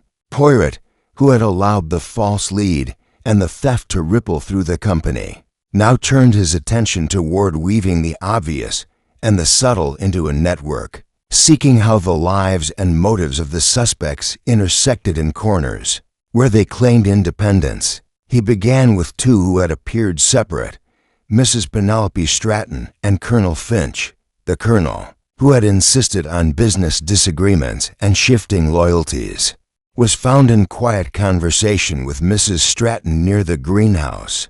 They spoke less of Sir Reginald directly and more in elliptical references, the kind that admitted nothing directly but, in tone and shared glance, suggested familiarity beyond mere acquaintance. Poirot, standing a step behind as if by accident, watched them exchange a small, folded scrap of paper. Mrs. Stratton's hand hovered just a second longer than necessary before withdrawing, and Finch, with the stiff reserve he cultivated, nodded minutely, a movement that implied a shared decision. Later, when Poirot drew me aside in the library, he whispered, "The paper. It is not yet important what it reads. The gesture tells us they coordinate." The Colonel's comment about shifting loyalties and Mrs. Stratton's subtle correction of wording. These are not independent. They are two voices harmonizing a single theme. We must find the origin of that melody. He followed that thread to Reverend Chalice. The vicar had, earlier, seemed a gentle observer of people's moral inconsistencies, but now Poirot had him in a quiet corner of the drawing room, where he was admitting without seeming to, with a softness that betrayed discomfort, that he had been approached by Mrs. Stratton to give a blessing to a planned donation, one phrased in a particular legally ambiguous manner. She wished to ensure, Chalice confessed in the way of a man who mislaid intention for influence, that the wording would please both conscience and public expectation. She said it would help stabilize what might otherwise seem uncertain. Stabilize. Poirot echoed softly, a word that offers comfort and the illusion of control. Madame Stratton is adjusting the frame round something that might otherwise be sharp. Reverend, you provided the light that made the adjustment respectable. Connections, Hastings. They are not always of blood, but of convenience. She needed your blessing. You wanted to help, and in the center sits Sir Reginald, deciding who will hold his legacy. The circle widens. From there, Poirot moved like a quiet river, seeking tributaries. He asked Lady Dresford, with his gentle insistence, about her own ties to Mrs. Stratton. They had appeared cordial, even close in earlier exchanges, and Lady Dresford, in a moment of unguarded pretense, revealed her private concern. Mrs. Stratton had, weeks ago, suggested a public alignment of their philanthropic projects. She said, Lady Dresford admitted, that a shared venture would lend weight to both our names and provide a foundation for influence. I thought it a useful alliance. Perhaps she wished it less for charity than for placement. That placement, Poirot commented afterward to me, is something which feels like giving and taking at once. Partnerships of public generosity often serve, secretly, to shift private advantage. Lady Dressford's desire to appear above the fray is softened by her impulse to move it. Miss Evelyn Marsden, whose art had drawn faces into lines and shadings, now revealed a different pattern. Her sketches, which she had kept private for the most part, held more than expression. In the margin of a study of Sir Reginald's profile was a small, nearly hidden caricature of Mr. Langley conversing with a nameless figure, only the edge of a hat, and a slight fraction of a face visible. Beside it, in a different pen, was a note in her own careful hand. He is not alone in the worry someone feeds him the concern. When Poirot questioned her, she clarified that Langley had visited her studio to discuss a design. But during that meeting a third person had arrived and departed without being introduced, a slender man with a nervous tic in his left hand, whose presence Langley acknowledged with a stiff courtesy and then hurried away. Poirot's interest deepened. "The third presence," he murmured. "The one who moves like a shadow with a habit, perhaps the one who places concern where it becomes urgency, the feed of worry, the injection of fear. Langley may have been Ponsum. The hand behind him is more useful." The actress, Madame Duval, who had been watching with a more detached curiosity, also disclosed a link she had observed between Lady Dressford and Reverend Chalice. In a gathering the night before, one not previously mentioned, Lady Dressford had quietly asked the vicar to soften the phrasing of a public statement about Sir Reginald's upcoming support for a cultural fund. She wanted it to suggest gratitude without obligation, Madame Duval noted, as if Sir Reginald were giving freely, though the undertone was something like warning that the next favor must align with her terms. That exchange, combined with the earlier revelation of the alignment between Stratton and Finch, painted a lattice of influence, each strand touching and reinforcing the other. Poirot, having gathered these interwoven motives and alliances, did not yet speak them aloud. He was not ready to show the pattern in full. He wanted to see how the subjects would move within it. He smiled faintly at me. "They think their secrets are separate. The true trick is to let them think that while the web tightens of its own accord, the connections will reveal their own pressure points. We do not pull yet. We watch who, when pressed by uncertainty, reaches for whom." The subtlety of the hidden connections was not mere gossip. Each relationship provided a way to influence or redirect perception, who supported donation phrasing, who aligned public postures, who whispered worry into eager ears. Beneath the politeness of the gathering, an architecture of dependence and leverage had formed, and Poirot, with the patience of the architect, now stood before it, not criticizing the builders, but understanding their design. In the moment before he moved to the next phase, he turned to me with a quiet pronouncement, almost to himself. "This is not a single crime, Hastings. It is a constellation. The murder occurred in one place, but the stars that govern its shape are dispersed. We shall find the brightest ones. They will cast the longest shadows." Chapter 10. Poirot's secret clue. The web that Poirot had allowed to form was intricate, and yet, like a tapestry viewed from one side, the design remained opaque to all but the weaver. He had observed alliances, nuanced influences, and anxieties fed by unseen hands. Now, in the quiet interval between the afternoon's murmurs and the approaching evening, Poirot held in his mind a small piece that others had overlooked, a tiny, secret hinge upon which the whole elaborate mechanism might turn. He did not speak of it immediately. He let it live, soft and latent, while he arranged the manner of its use. We were in the study, the room where Langley was being held under gentle guard, when Poirot asked me to bring him the broken seal from Sir Reginald's satchel. The small Glassini packet had, under his direction, been recovered from where he had placed it and preserved with a cautious reverence. The seal itself, done in wax and bearing the pattern of the crowned lion, was cracked, its halves slightly separated, a thin smear of dark residue still clinging in one fissure. The silk thread, once attached, had been noted earlier and disappeared, but the broken envelope's edges held a whisper of its former presence. Poirot turned the seal ever so slightly, his tiny fingers barely touching its edges. He did not look like a man who held a revelation. He looked, rather, like a man examining a surface for dust. Then, with the refined attention of a jeweler, he tapped the wax with the tip of his cane. "Hastings," he said softly, "we have been listening to voices. Now we listen to the silence between them." He lifted the seal with care and blew upon it, not to remove anything, but to observe the way the residue responded. The small fragment of dried substance, which could have been dismissed as nothing more than old wax blended with the ambient dust of a garden house, shifted slightly, just enough for the corner of the crack to catch the light differently. Poirot's mouth softened in the shadow of thought.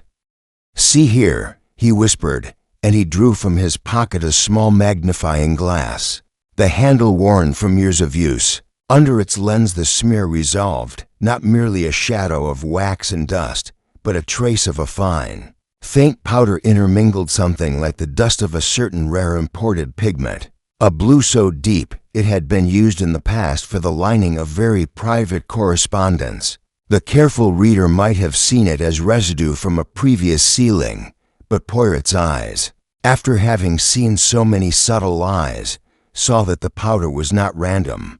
It had been placed, almost invisibly, in the cracked part of the seal, invisible to the ordinary. He murmured, "The little detail, Hastings, is this: the seal was broken earlier before the Carriage demonstration. The envelope was resealed with haste, not with the intention of hiding its existence, but to delay discovery of its contents. The powder this blue was used to mask another odor, perhaps, or to signify something between co-conspirators. But the true secret is in the break itself. The edges look." He held it so the light caught the tiny irregularities. "One side is worn slightly differently. The impression was not made with the same pressure. That tells me two people have handled it differently. One broke it. Another, later, forced the two parts together again without smoothing them. Is the difference between intention and correction."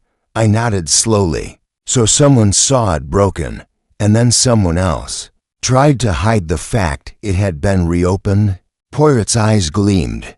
"Ah, mon ami. The person who resealed wished to keep the knowledge from those who might read it prematurely, yet did not have the authority or perhaps the desire to destroy it. That is interesting. It means the content mattered, but its immediate revelation did not.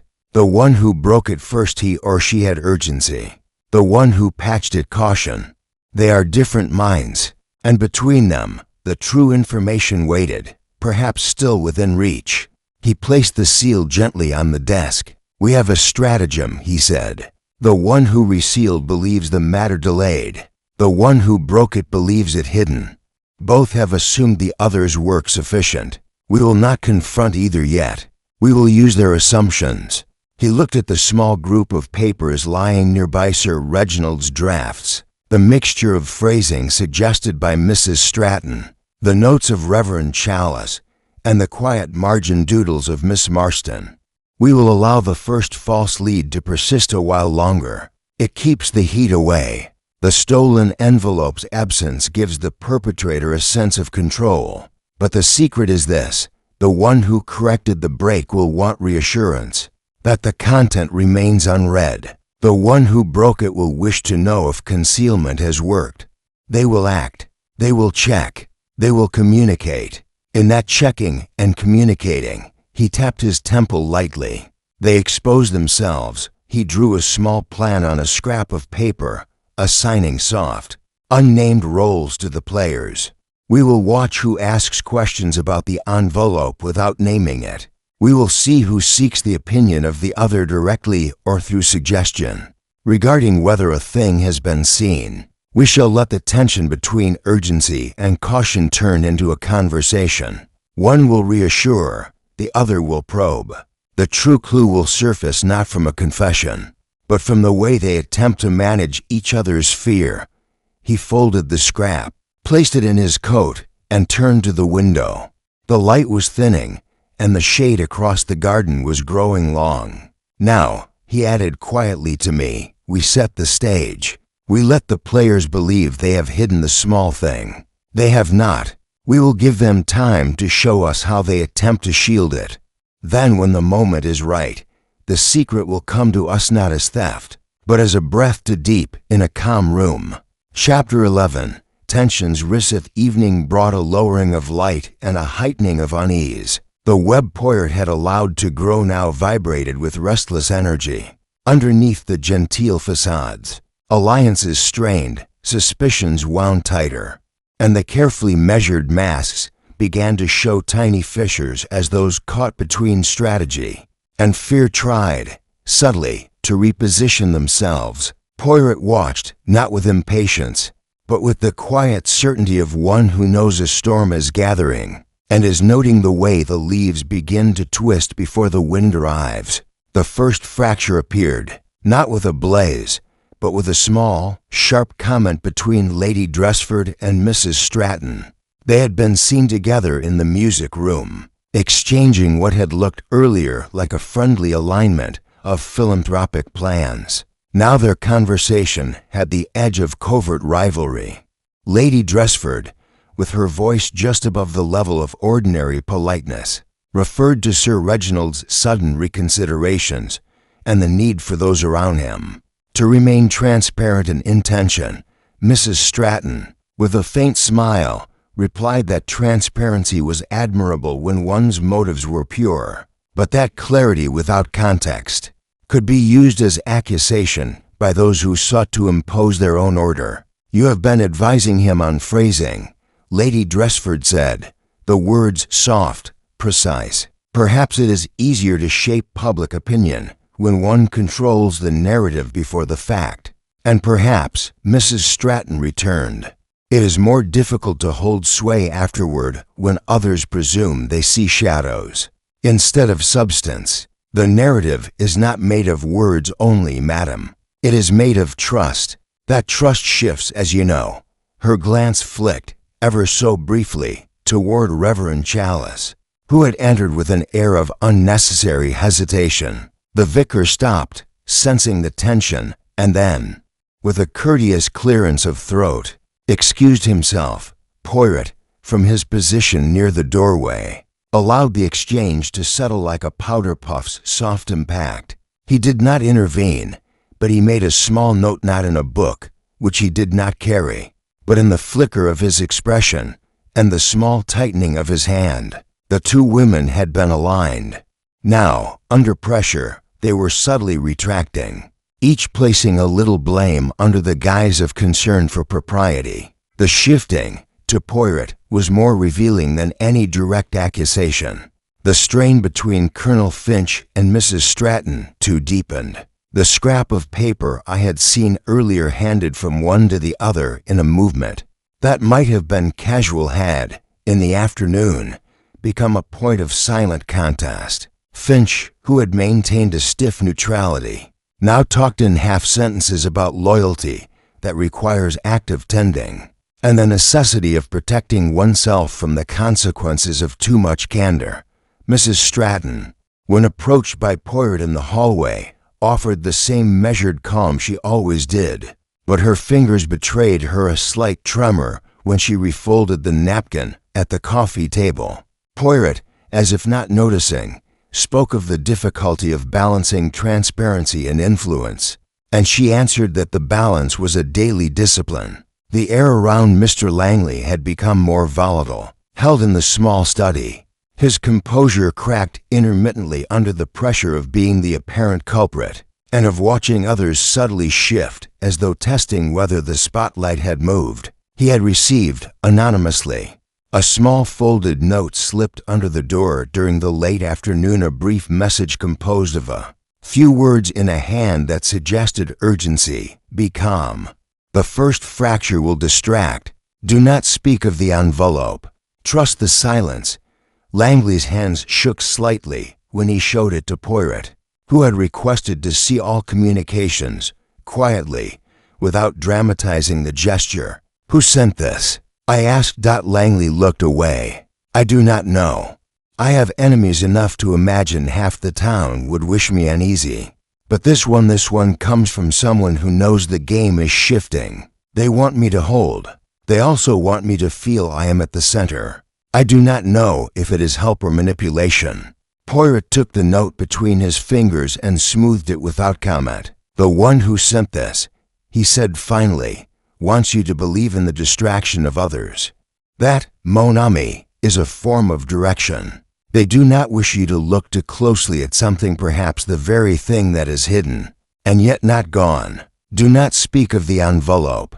That is their instruction. They are afraid someone else has looked already. They assume you could be a leak. The fear is useful. The assumption is a weakness. We watch who tries to shore the leak and who, behind the shore, looks for the next droplet." Langley's eyes darted to the door, then lowered. "They are all looking, Monsieur Poirot. I can feel it. I do not know whom to trust. That is the most dangerous thing. It is always the most dangerous thing," Poirot agreed. "When one is isolated by suspicion, one begins to see enemies even under kind faces." He left Langley with the soft assurance that the young man's detention would continue, but with a note that the original threat might have value beyond its apparent malice.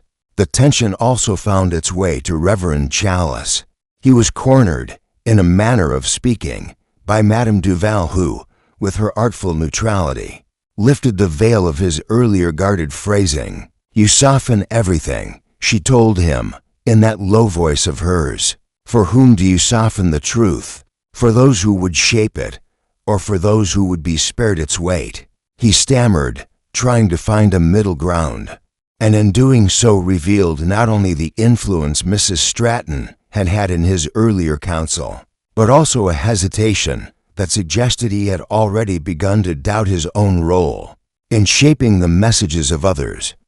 Through all this, Poirot observed the small reversals, Lady Dressford slipping into private speculation with Colonel Finch, Mrs. Stratton's calm veneer thinning when the conversation turned to the nature of control, Langley's certainty bending under the idea that his tension had been engineered rather than genuine, Reverend Chalice's discomfort growing as the implication of his softening became a tool in other hands. The connections he had mapped earlier now experienced pressure at the joints. Some held. Others, quietly, shifted their weight to avoid rupture. Poirot turned to me then. "When the moment allowed, they have begun to use each other's anxiety as a screen. That is good. When a man tries to hide his own fear by pointing to another's, he shows us where the real worry lies. The tension is the sound before the snap. We listen. The one who made the mistake, the one who has knowledge they should not, who will reach too quickly to steady themselves will do so, because they wish to bind another. We watch who reaches." Chapter 12. The confrontation. The evening deepened, and with it the pressure on those whose secrets were held together by careful breath. Poirot, who had been patient as the gathering storm, now chose to apply a very particular pressure, not loud, not accusatory, but the kind that makes a mind become aware of its own tremor. He had, in the secret of his little gray cells, seen the place where the threads converged most tightly. He would not strike blindly.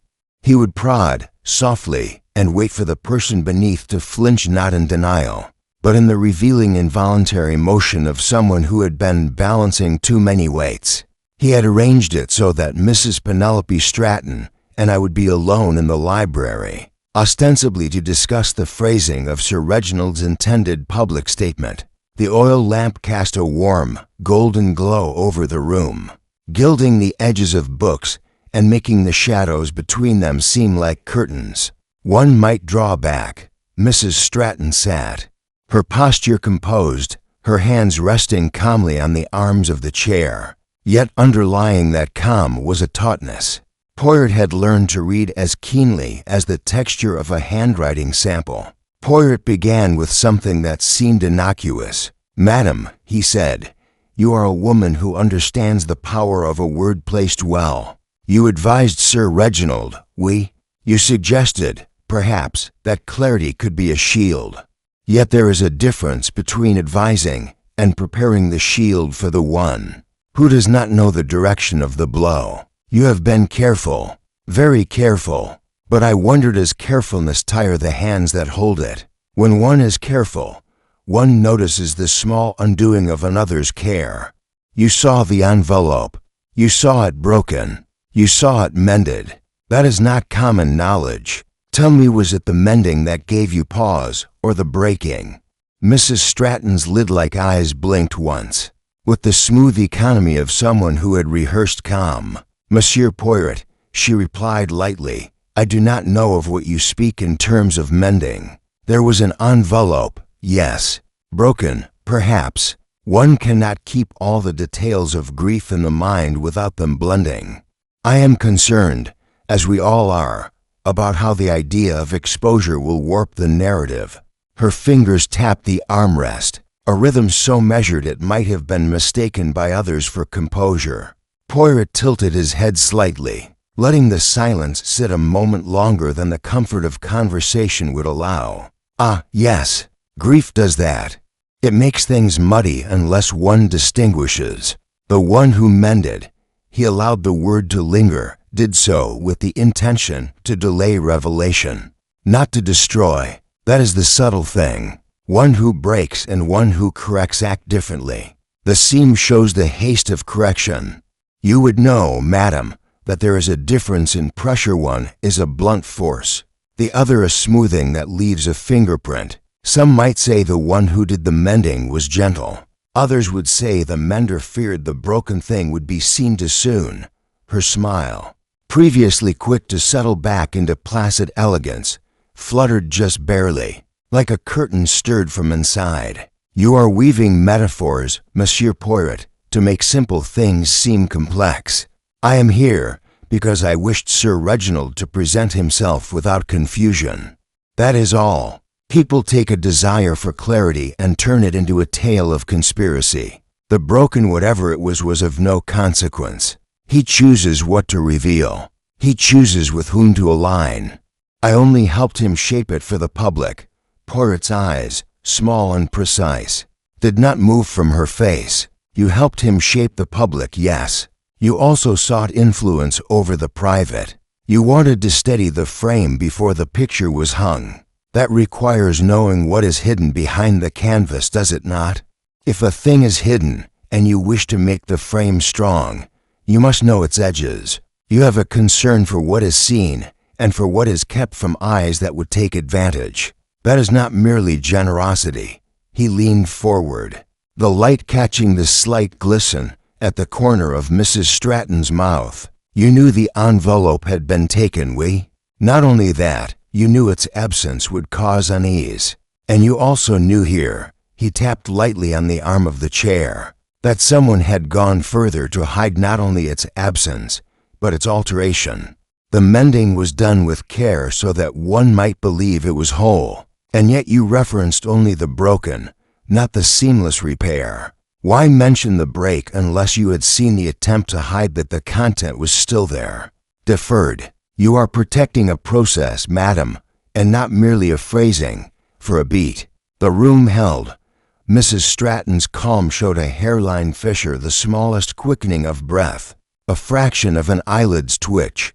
She adjusted the slight angle of her hand, and for the first time the napkin at her lap shifted, revealing a crease that had not been there before, as if she had clutched and released too fast. "Monsieur Poirot," she said, voice just a shade sharper, "I have no duty to explain tragedies to you. I suggested wording. I did not manage secrets. If someone wished to keep something hidden, that was their affair. You make it sound as if I sat with a needle in the dark, stitching truth to suit myself. I am not a seamstress of lies."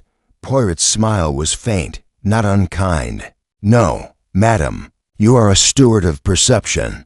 There's a difference." He paused, then softened further, not in concession but in enticement.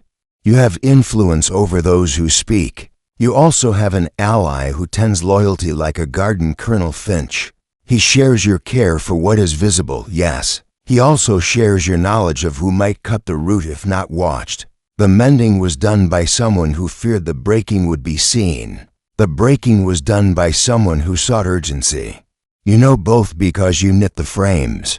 You are managing the anxiety between them. That is why you spoke of wording, and that is why you mentioned the broken without the repaired. You feared a revelation not of the content but of the awareness that it had been consciously delayed. She straightened with a snap, and for a moment her poised mask hardened into something brittle. You are clever, Monsieur Poirot. Perhaps too clever. You see in every adjustment a confession. I will admit this. I wish to keep the state of the matter from becoming a spectacle. I did not want Sir Reginald's private intention dragged like a curtain before the crowd. That does not mean I tampered with the truth of its contents. The repair you speak of, if there was one, was done because someone panicked. That is all. Poirot leaned back, his expression unchanging. But the small gleam in his eye showed the shift to trembling, slight, that Mrs. Stratton had made. Panic, he repeated softly. Yes, panic, and the need to control its aftermath. We shall see, madam, who comforts the panicked and who instructs them to wait. They will speak to you. They will seek your sanction. In doing so, they show their own fear. The one who reaches to you first when the silence grows too loud is the one who broke. The one who softens that reach is the one who mended. She lowered her gaze, the smallest hesitation appearing before she lifted it again with measured grace. You will not find what you seek in my confession, Monsieur Poirot. I only speak of intention, not act. An intention, he said, with a lightness that had no weight to the untrained ear, is the first place where truth catches breath before it moves. He rose, and with that, the confrontation ended not in an explosion, but in the quiet placement of a piece. Mrs. Stratton remained sitting, her hands still, her calm now edged with a new vigilance. Poirot, meanwhile, walked to the window, and in the reflection he saw her watching him. Precise and watchful, a woman who knew a line had been drawn, and who would now test its depth. Chapter 13. A desperate attempt to escape night had fallen over St. Aubin, wrapping the estate in a velvet quiet that made every footstep sound heavier, as if the darkness itself were listening. The confrontation with Mrs. Stratton had settled like a stone in the pool, its ripples slow, but insistent. Poirot, having placed his questions like seeds in fertile soil, now waited to see which would sprout in panic and which would be watered with calculation. What he did not expect, though he was always prepared, was the sudden, violent movement from someone who believed the tightening web had become a trap. It was Miss Evelyn Marston who noticed first. She came to me in the corridor just after the midnight chimes from the small estate clock, her breath shallow, her eyes wide with the sort of alarm that comes when one sees a familiar line distorted beyond recognition. "Captain Hastings," she whispered, "someone has been in the study. I saw the door just now slightly ajar. There was a shadow, a movement. I thought it might be the wind. Then I saw the corner of something white slip under the desk. It moved toward the door, quick, like a cat escaping. I followed. I heard a noise in the library, a drawer closing to hurriedly. I did not disturb. I came to you because I thought perhaps you, Poirot," I said, and we hurried. The study's door, which had been kept locked for Langley's questioning, was indeed slightly open. Inside, the small light from the shaded lamp had been dimmed. The shade was crooked, and the chair in front of the desk had been pulled back as if someone had left abruptly. On the floor, half hidden beneath the edge of the Persian rug, was a slim scrap of paper torn, damp with a faint trace of perfume not belonging to the room's usual scents. The desk drawer that held the initial, carefully preserved papers was slightly ajar, and the small glassini packet containing the broken seal had vanished. Poirot's face, ordinarily composed like a well-kept fouade, changed in the subtlest of ways, The tiny muscle at the corner of his mouth tightened, not in surprise, but in the quiet acknowledgement that the game had shifted. "Hastings," he said, and his voice was calm, "the desperate one has moved. They believe the night would give them cover. They forget that the darkness also deepens the smallest footprints." Inspector Grady arrived, his pocket watch ticking as loudly in the silence as if it were a branded accusation. He found Poirot already kneeling, examining the slight depression in the rug's edge, then rising to survey the whole room with that meticulous gaze. "Someone has taken the seal," Grady announced, his tone mingling irritation with discomfort. "They could have come when the others were distracted by the dinner. The door was not forced." "No," Poirot replied softly. "Force is for those who have nothing to lose." This was a movement of haste and fear, a hand that knows the value of what was kept, and who fears its exposure. The one who took it believes time is pressing. They intend either to destroy the secret or to use it in a way that changes its frame. Langley, brought in under polite guard, looked at the scene with a pale, tightened face. "I did not." His sentence hung, unfinished, because in that room the silence had already formed a hypothesis. He was quiet, but his eyes flicked not toward the missing seal alone, but toward the scrap of perfume-dampened paper. "Who was here?" he asked, with a tremor in his voice that betrayed both fear and the instinct to avoid seeming too eager. Poirot stood, straightened his coat, and walked slowly to the small piece of paper by the rug. He lifted it with the tip of his cane and held it near the lamp's light.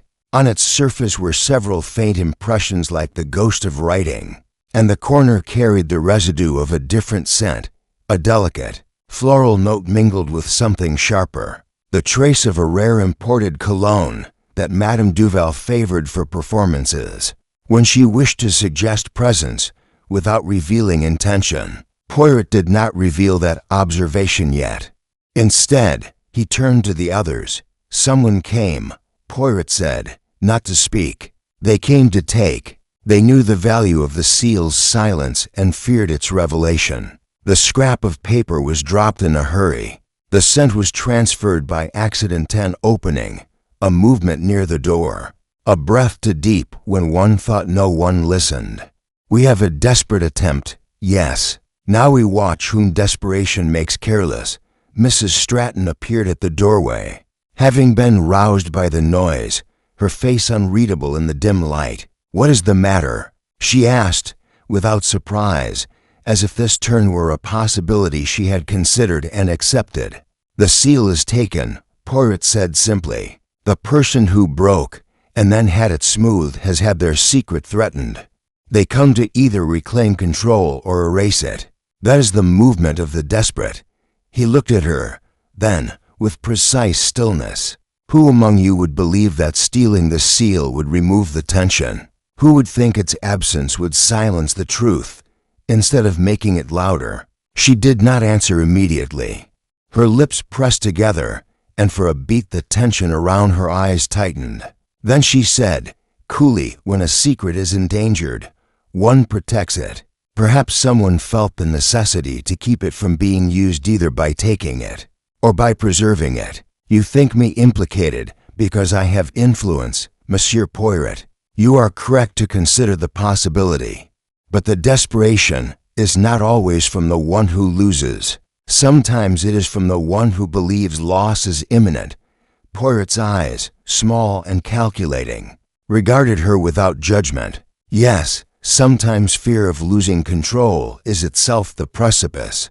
We shall see if the one who took the seal seeks help to remake the frame, or if they act alone in the dark, believing themselves the only hand that can decide." He turned toward Langley. "Monsieur Langley, you are held here.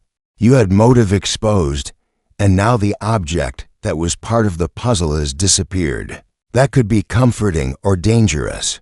Do you wish to speak of any movement you heard? Any shadow you believed to be nothing?" Langley swallowed. "I heard footsteps outside. Soft. I thought at first it was a servant checking.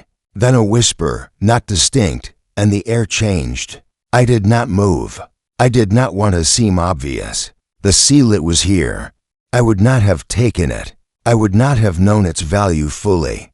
I only know someone came in fear. The desperation felt like the one who was cornered, not the one who cornered. Poirot nodded. The cornered sometimes appear with the boldness of those who would claim they are the hunter. That is why we watch. The one who is desperate enough to take the object that holds a secret will try to hide what they have done by making others believe they are the hunted. He had me accompany him from the room.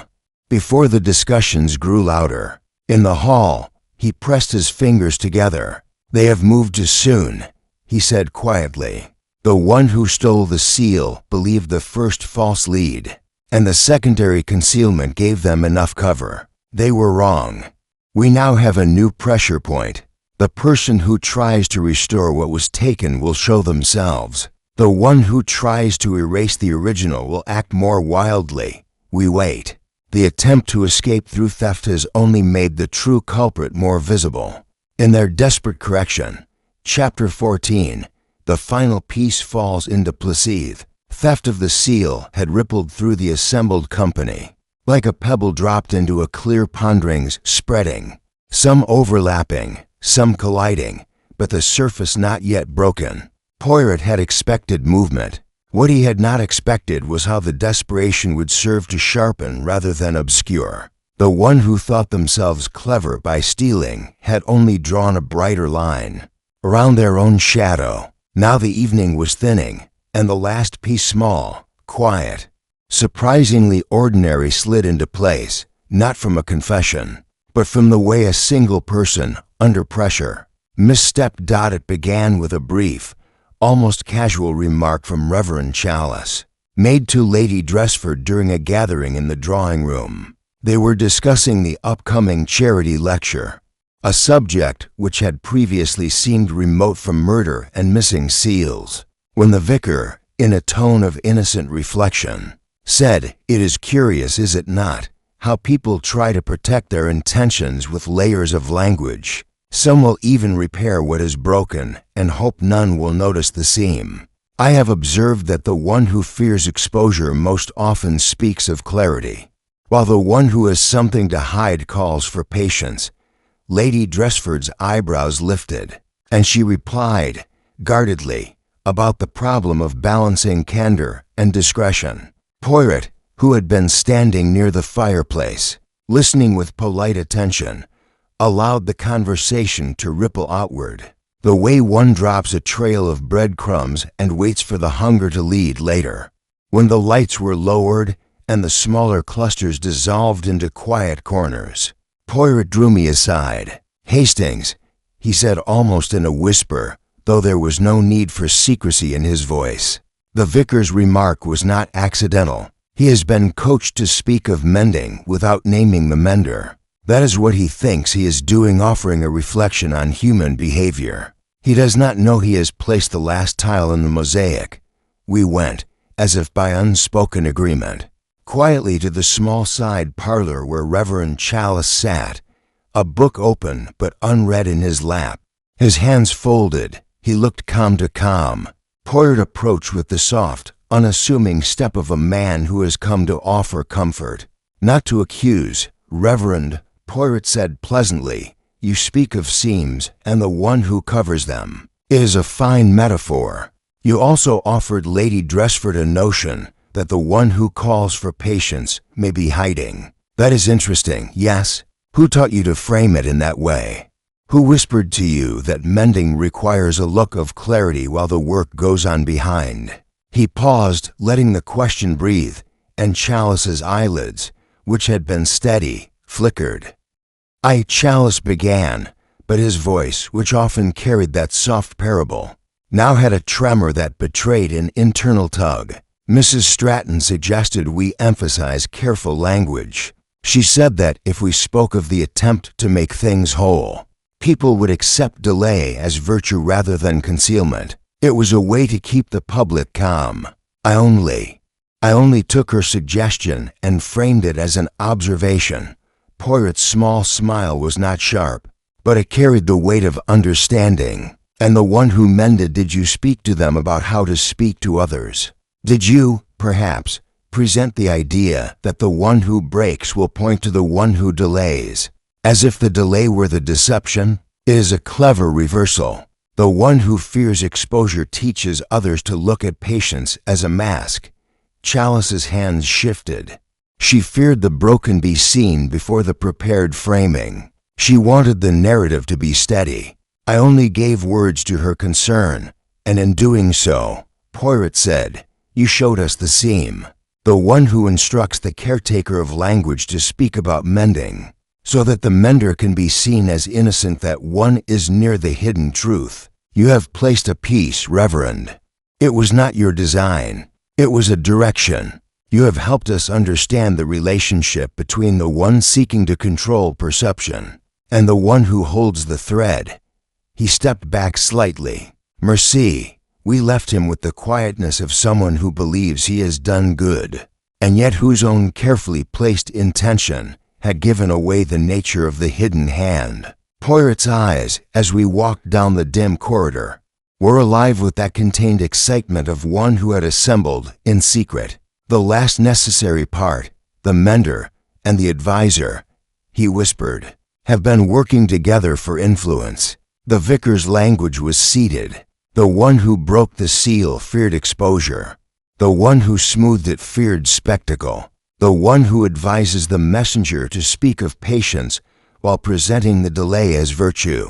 She is protecting not the content, but the control over its revelation. Now we have the pressure point. They will want reassurance. They will seek out their confidence. In that seeking, they believe themselves clever. They will speak too much or too soon, and the real sequence will reveal itself. He paused, looking through the window into the garden, where the shadows had lengthened into soft black. In the distance, a maid passed with a tray, unaware that beneath the gentle calm, the final piece of the puzzle had settled like a quiet stone, making the pattern whole enough that only the subtle discrepancy remained to be exposed and edge to be felt. Not yet named, we do not act tonight, Poirot concluded. They think the net is not yet closing. We let the tension build one more breath. The one who controls the timing will think themselves in command. That is when they will slip. Chapter 15. The final gathering next morning dawned with a brittle clarity. The air had that thin, sharp quality of a day in which decisions, not weather, would determine the temperature of the room. Poirot, who had slept little of sleep, can be said to visit one whose little gray cells continue there. Labor in the dark was already at work when I found him standing by the breakfast table, his gaze not on the spread of delicate pastries, but on the way the light caught the edges of the morning papers. He had said, the previous night, that the time for waiting was nearly at an end. Now he acted with the quiet exactitude of a general assembling officers. Before revealing the battle plan, that he sent for all of them, not with the ceremonial blare of accusation, but with the gentle, inevitable gravity of a host who has asked guests to sit in a particular order at a dinner, so that the conversation will flow as intended. The drawing room was rearranged. Chairs were placed in a semicircle facing the fireplace, where a small table held a few items, the carved box from the Carriage demonstration, the space that had once held Sir Reginald's papers now carefully preserved under glass, and, subtly, the absence of something, an empty place that carried weight more than any object might have. Lady Dressford arrived, elegant as ever, yet the color in her cheeks was paler, and her smile had lost a fraction of ease. Colonel Finch followed, his posture tightened, his eyes flicking briefly to Mrs. Stratton, who entered with that calm control she had so carefully cultivated. Yet something in her held a new watchfulness. Her gloved hands rested lightly, but deliberately on her lap.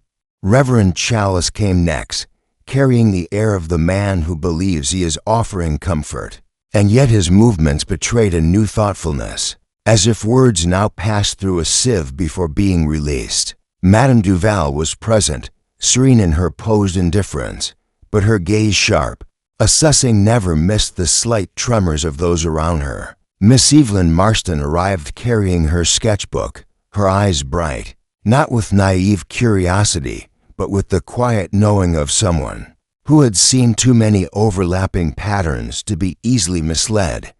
Mr. Langley, still under polite constraint, followed with the tension of a man whose self-possession had been tested beyond his intention. Mrs. Stratton, last, completed the circle, her posture composed but not unassailable.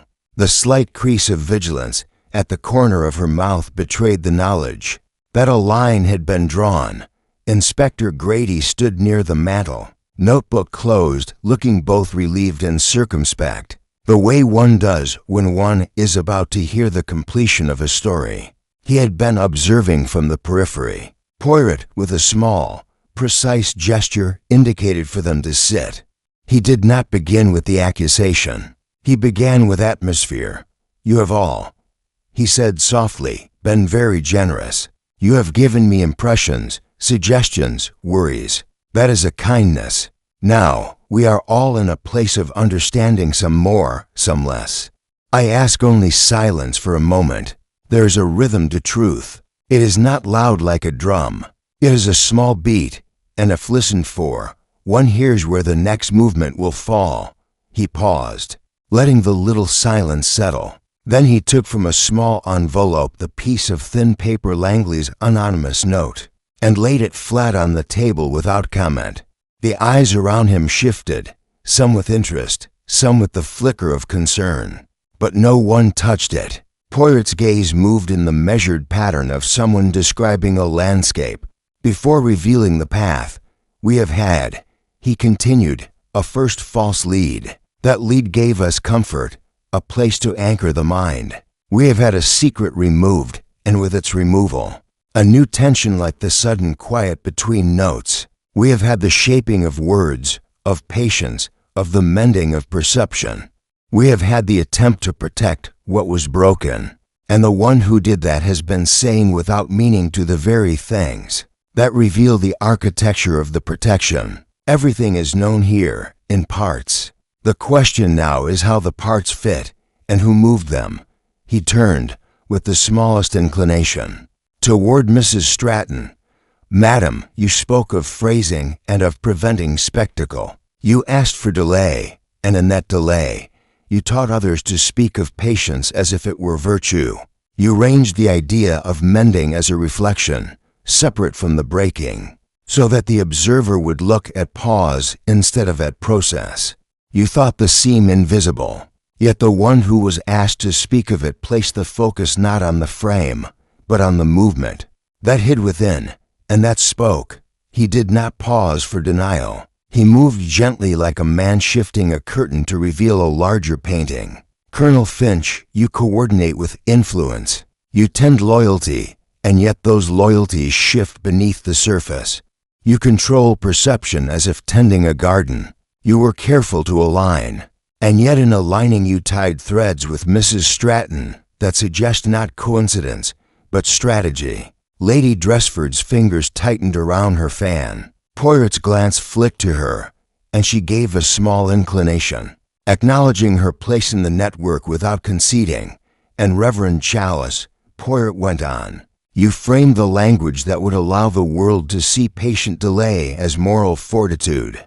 You were taught by one who feared the broken would be seen unprepared, and in your teaching you laid bare the tension between urgency and concealment. He touched lightly the note again. We are all acquainted with the sound of distraction. The false lead was that. The missing envelope was the next movement. The theft of the seal was the attempt to control the revelation when control felt slipping. All these are pieces. The final gathering is not to accuse one alone. It is to allow the web to reveal how the hands that moved the threads think they remain separate, while the net tightens. In the next moments, I shall speak the sequence as it appears to me. I ask that each of you listen. Do not interrupt. If anyone wishes to add, they will have their turn after.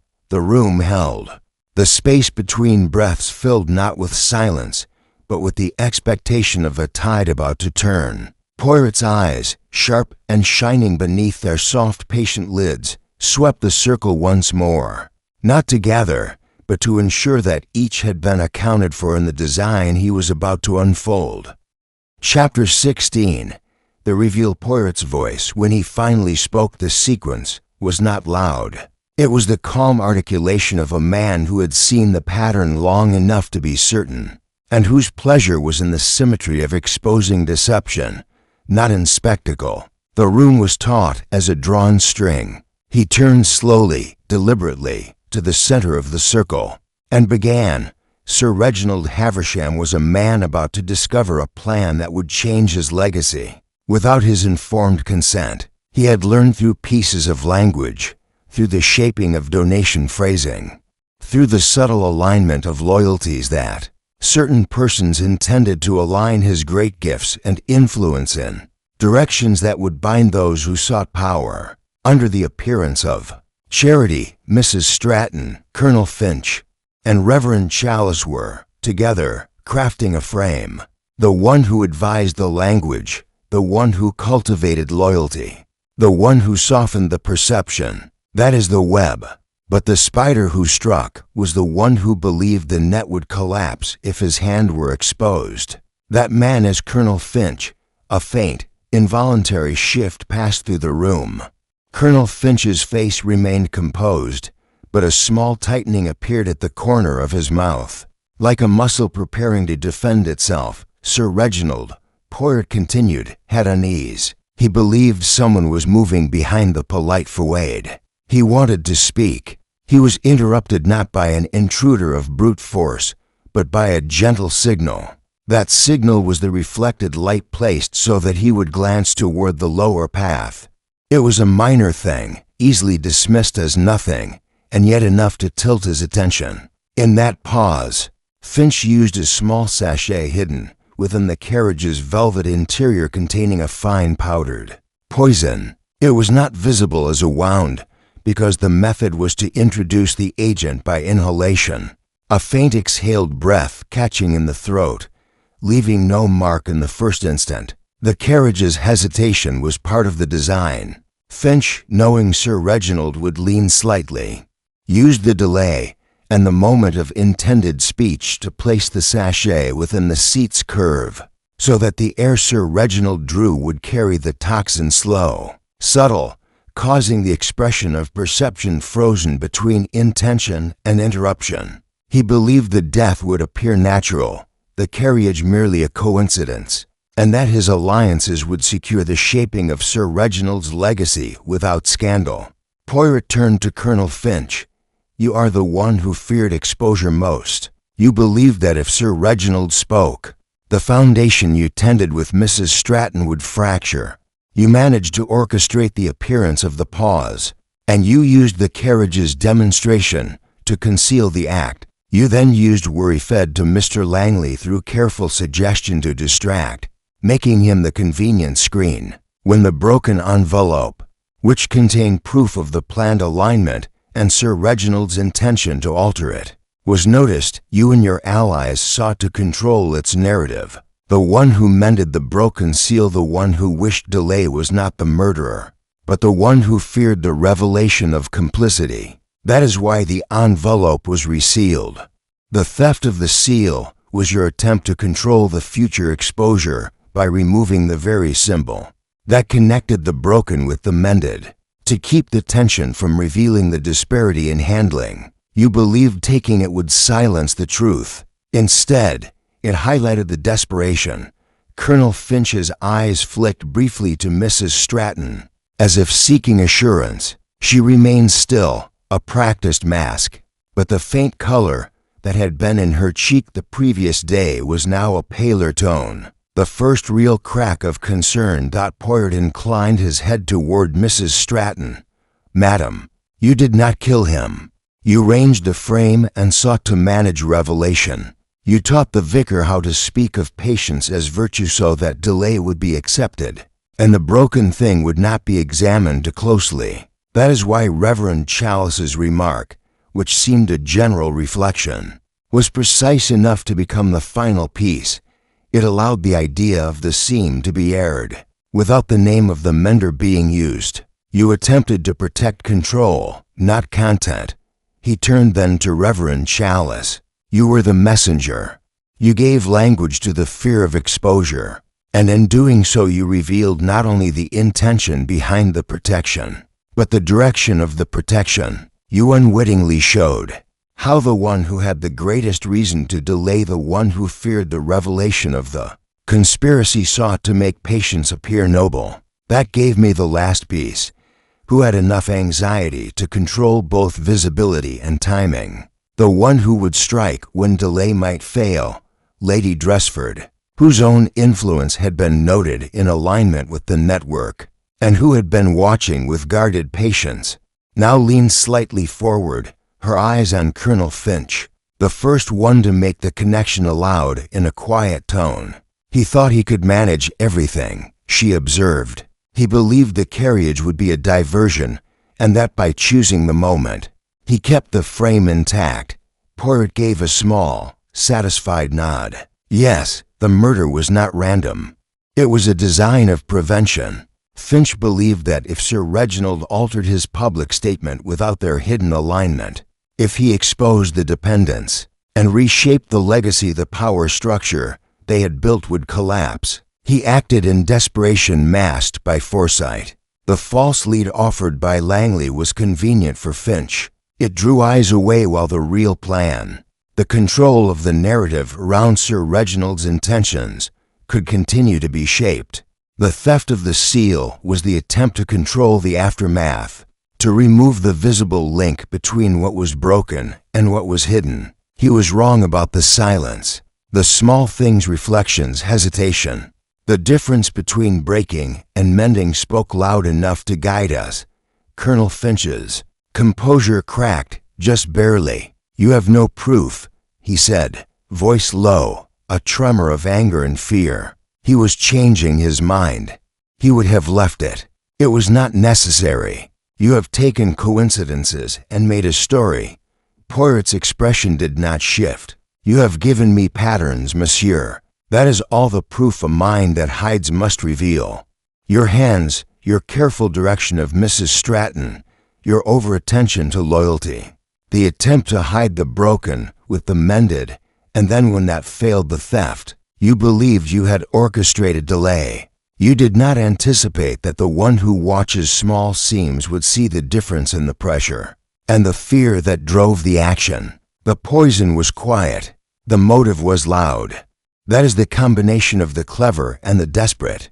Colonel Finch's shoulders drooped imperceptibly, and in that moment the room, which had been waiting, seemed to breathe. The revelation lay before them not as a flourish, but as a rigid, inevitable truth.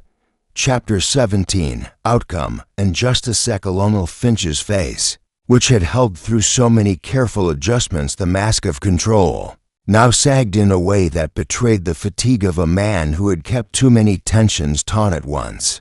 His eyes darted briefly to Mrs. Stratton, as if seeking a thread of rescue, but her gaze held not with warmth, but with the clear realization that her own carefully arranged frame had been compromised. Reverend Chalice's expression was one of quiet shame.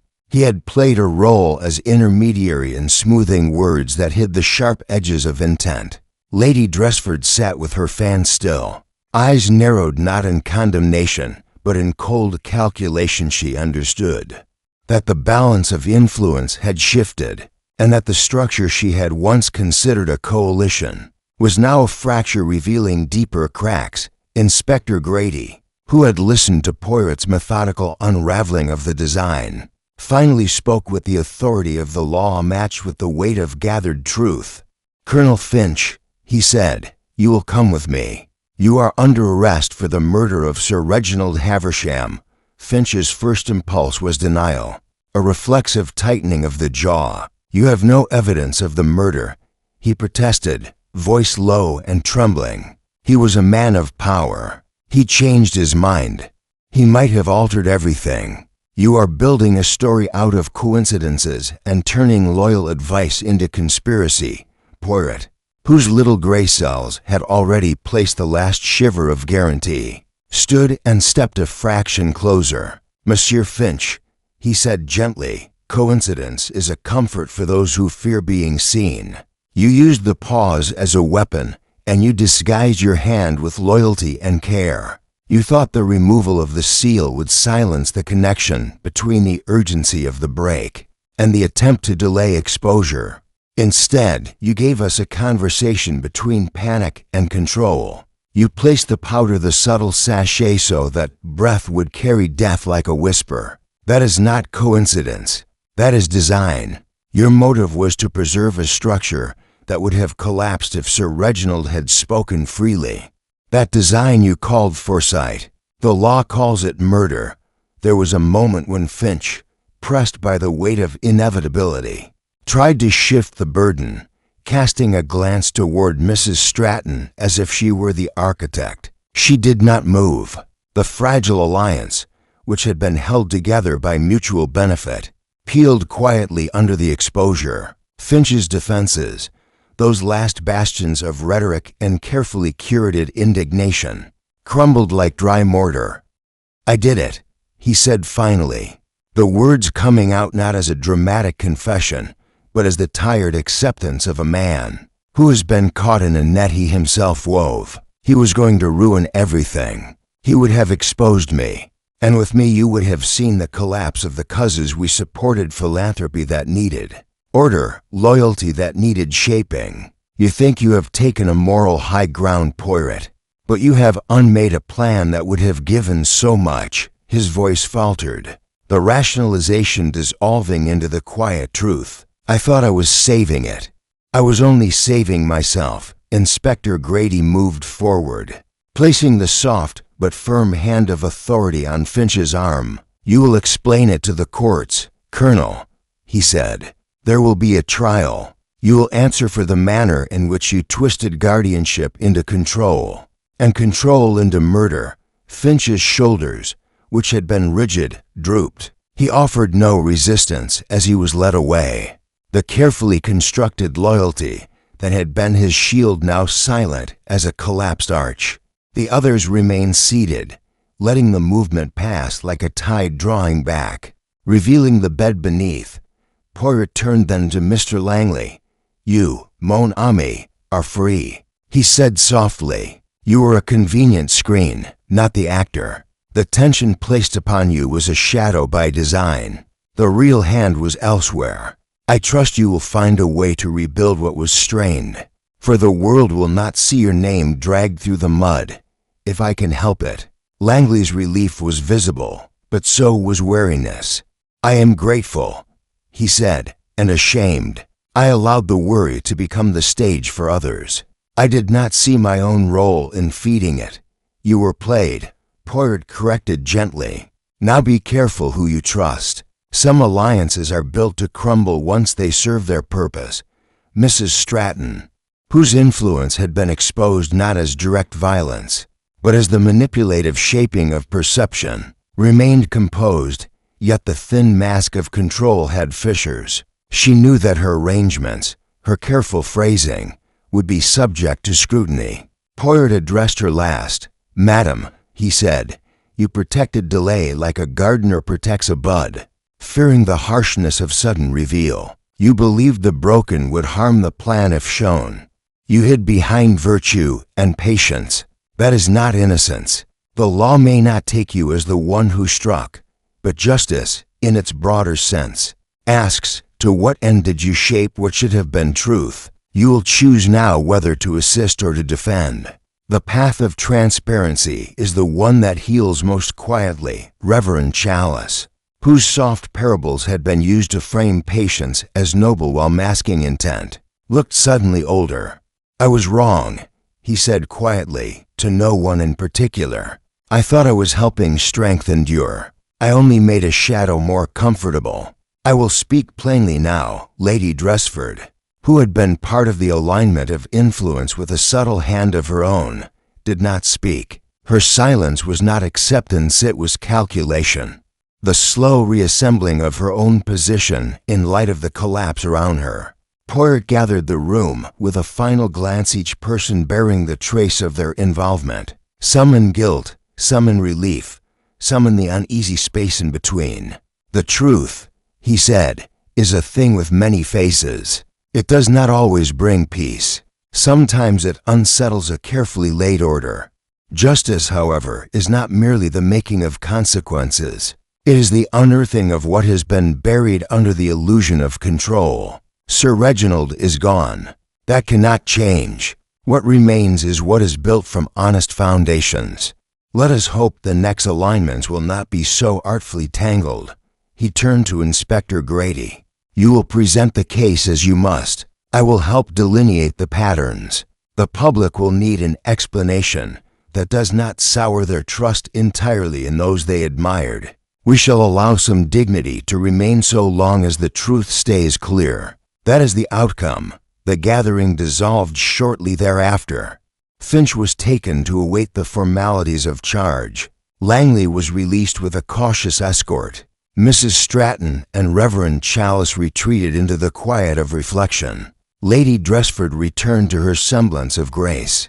Her own future alliances shifted subtly by what had passed. Poirot and I remained a moment longer in the emptied room, the echo of voices settling like dust. "He is punished," I said quietly. "He is," Poirot agreed. "But punishment is only part of justice. The others, those who wove and those who softened, must decide what to become now. That the net's pattern is visible. That is the true consequence." Chapter 18. The closing remarked drawing room, once full of shifting alliances and quiet tensions, had become a place of muted occupation. The grand curtains, drawn partly aside to let in the pale autumn light, cast latticed patterns over the rugs, as if the room itself were still thinking in shadows. The formalities would follow the trial, the statements, the public version of events carefully smoothed, so that the scandal would not rupture the reputations beyond repair.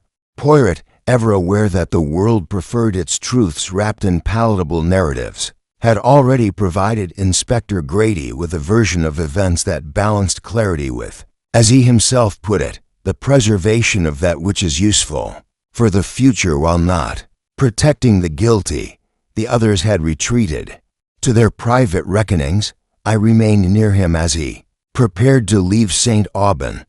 He had summoned no fanfare. His departure would be, as always, a quiet slipping away that left other people's lives rearranged in its wake. He stood by the window, looking out over the garden where the carriage path curved like a question mark ornament and instrument both, now an artifact of tragedy and revelation. "Mon ami," he murmured. Turning to me, "The human heart is a curious instrument. It wants order, yes, but it prefers the illusion of being in control."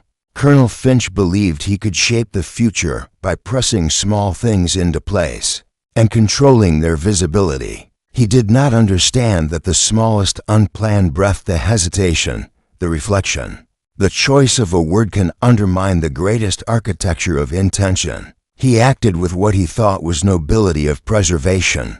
It was only selfishness wearing a coat of benevolence. I nodded. "And the others?" "Mrs. Stratton, Reverend Chalice, Lady Dresford. They were part of the framework, some by design, some by inclination. Do you think they will change?" Poirot's little gray cells turned, and for the first time in memory, I heard the faint sound of something like regret beneath his carefully modulated voice. "Change, oui, but not transformation. Madame Stratton will not abandon her shaping. She will perhaps speak more plainly now, because she has seen that concealment can crack.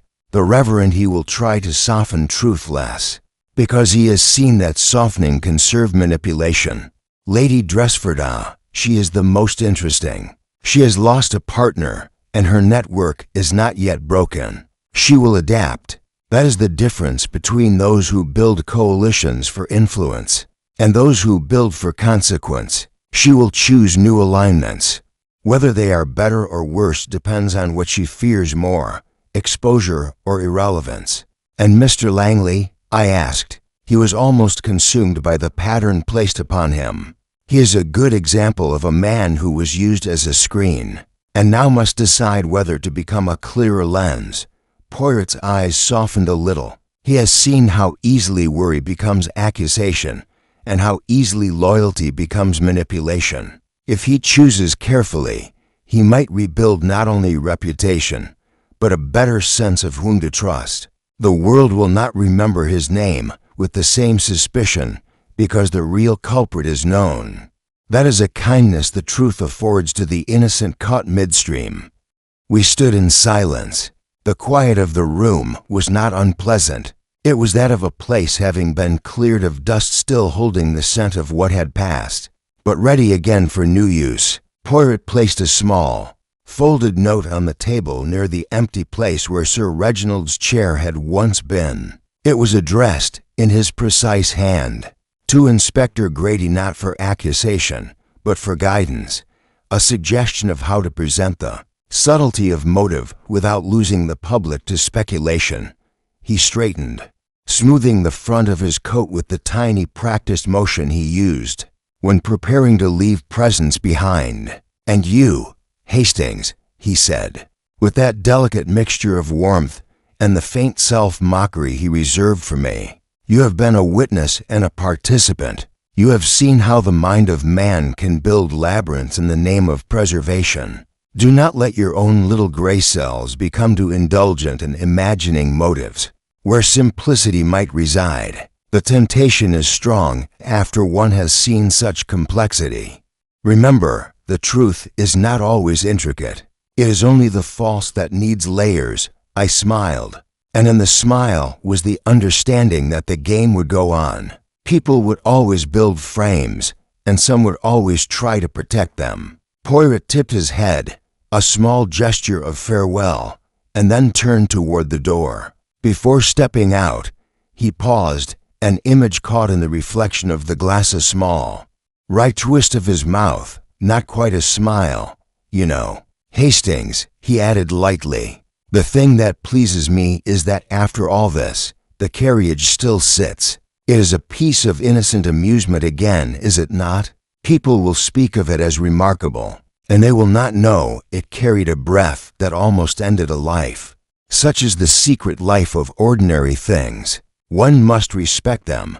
I watched him glide down the corridor, the soft click of his shoes on the polished floor like the punctuation of a sentence. Outside, he paused once, looking back not at me, but at the house where the ghosts of intention still moved beneath the ordinary. Then he stepped into the light, and the day swallowed his figure as if it had been part of the arrangement all along.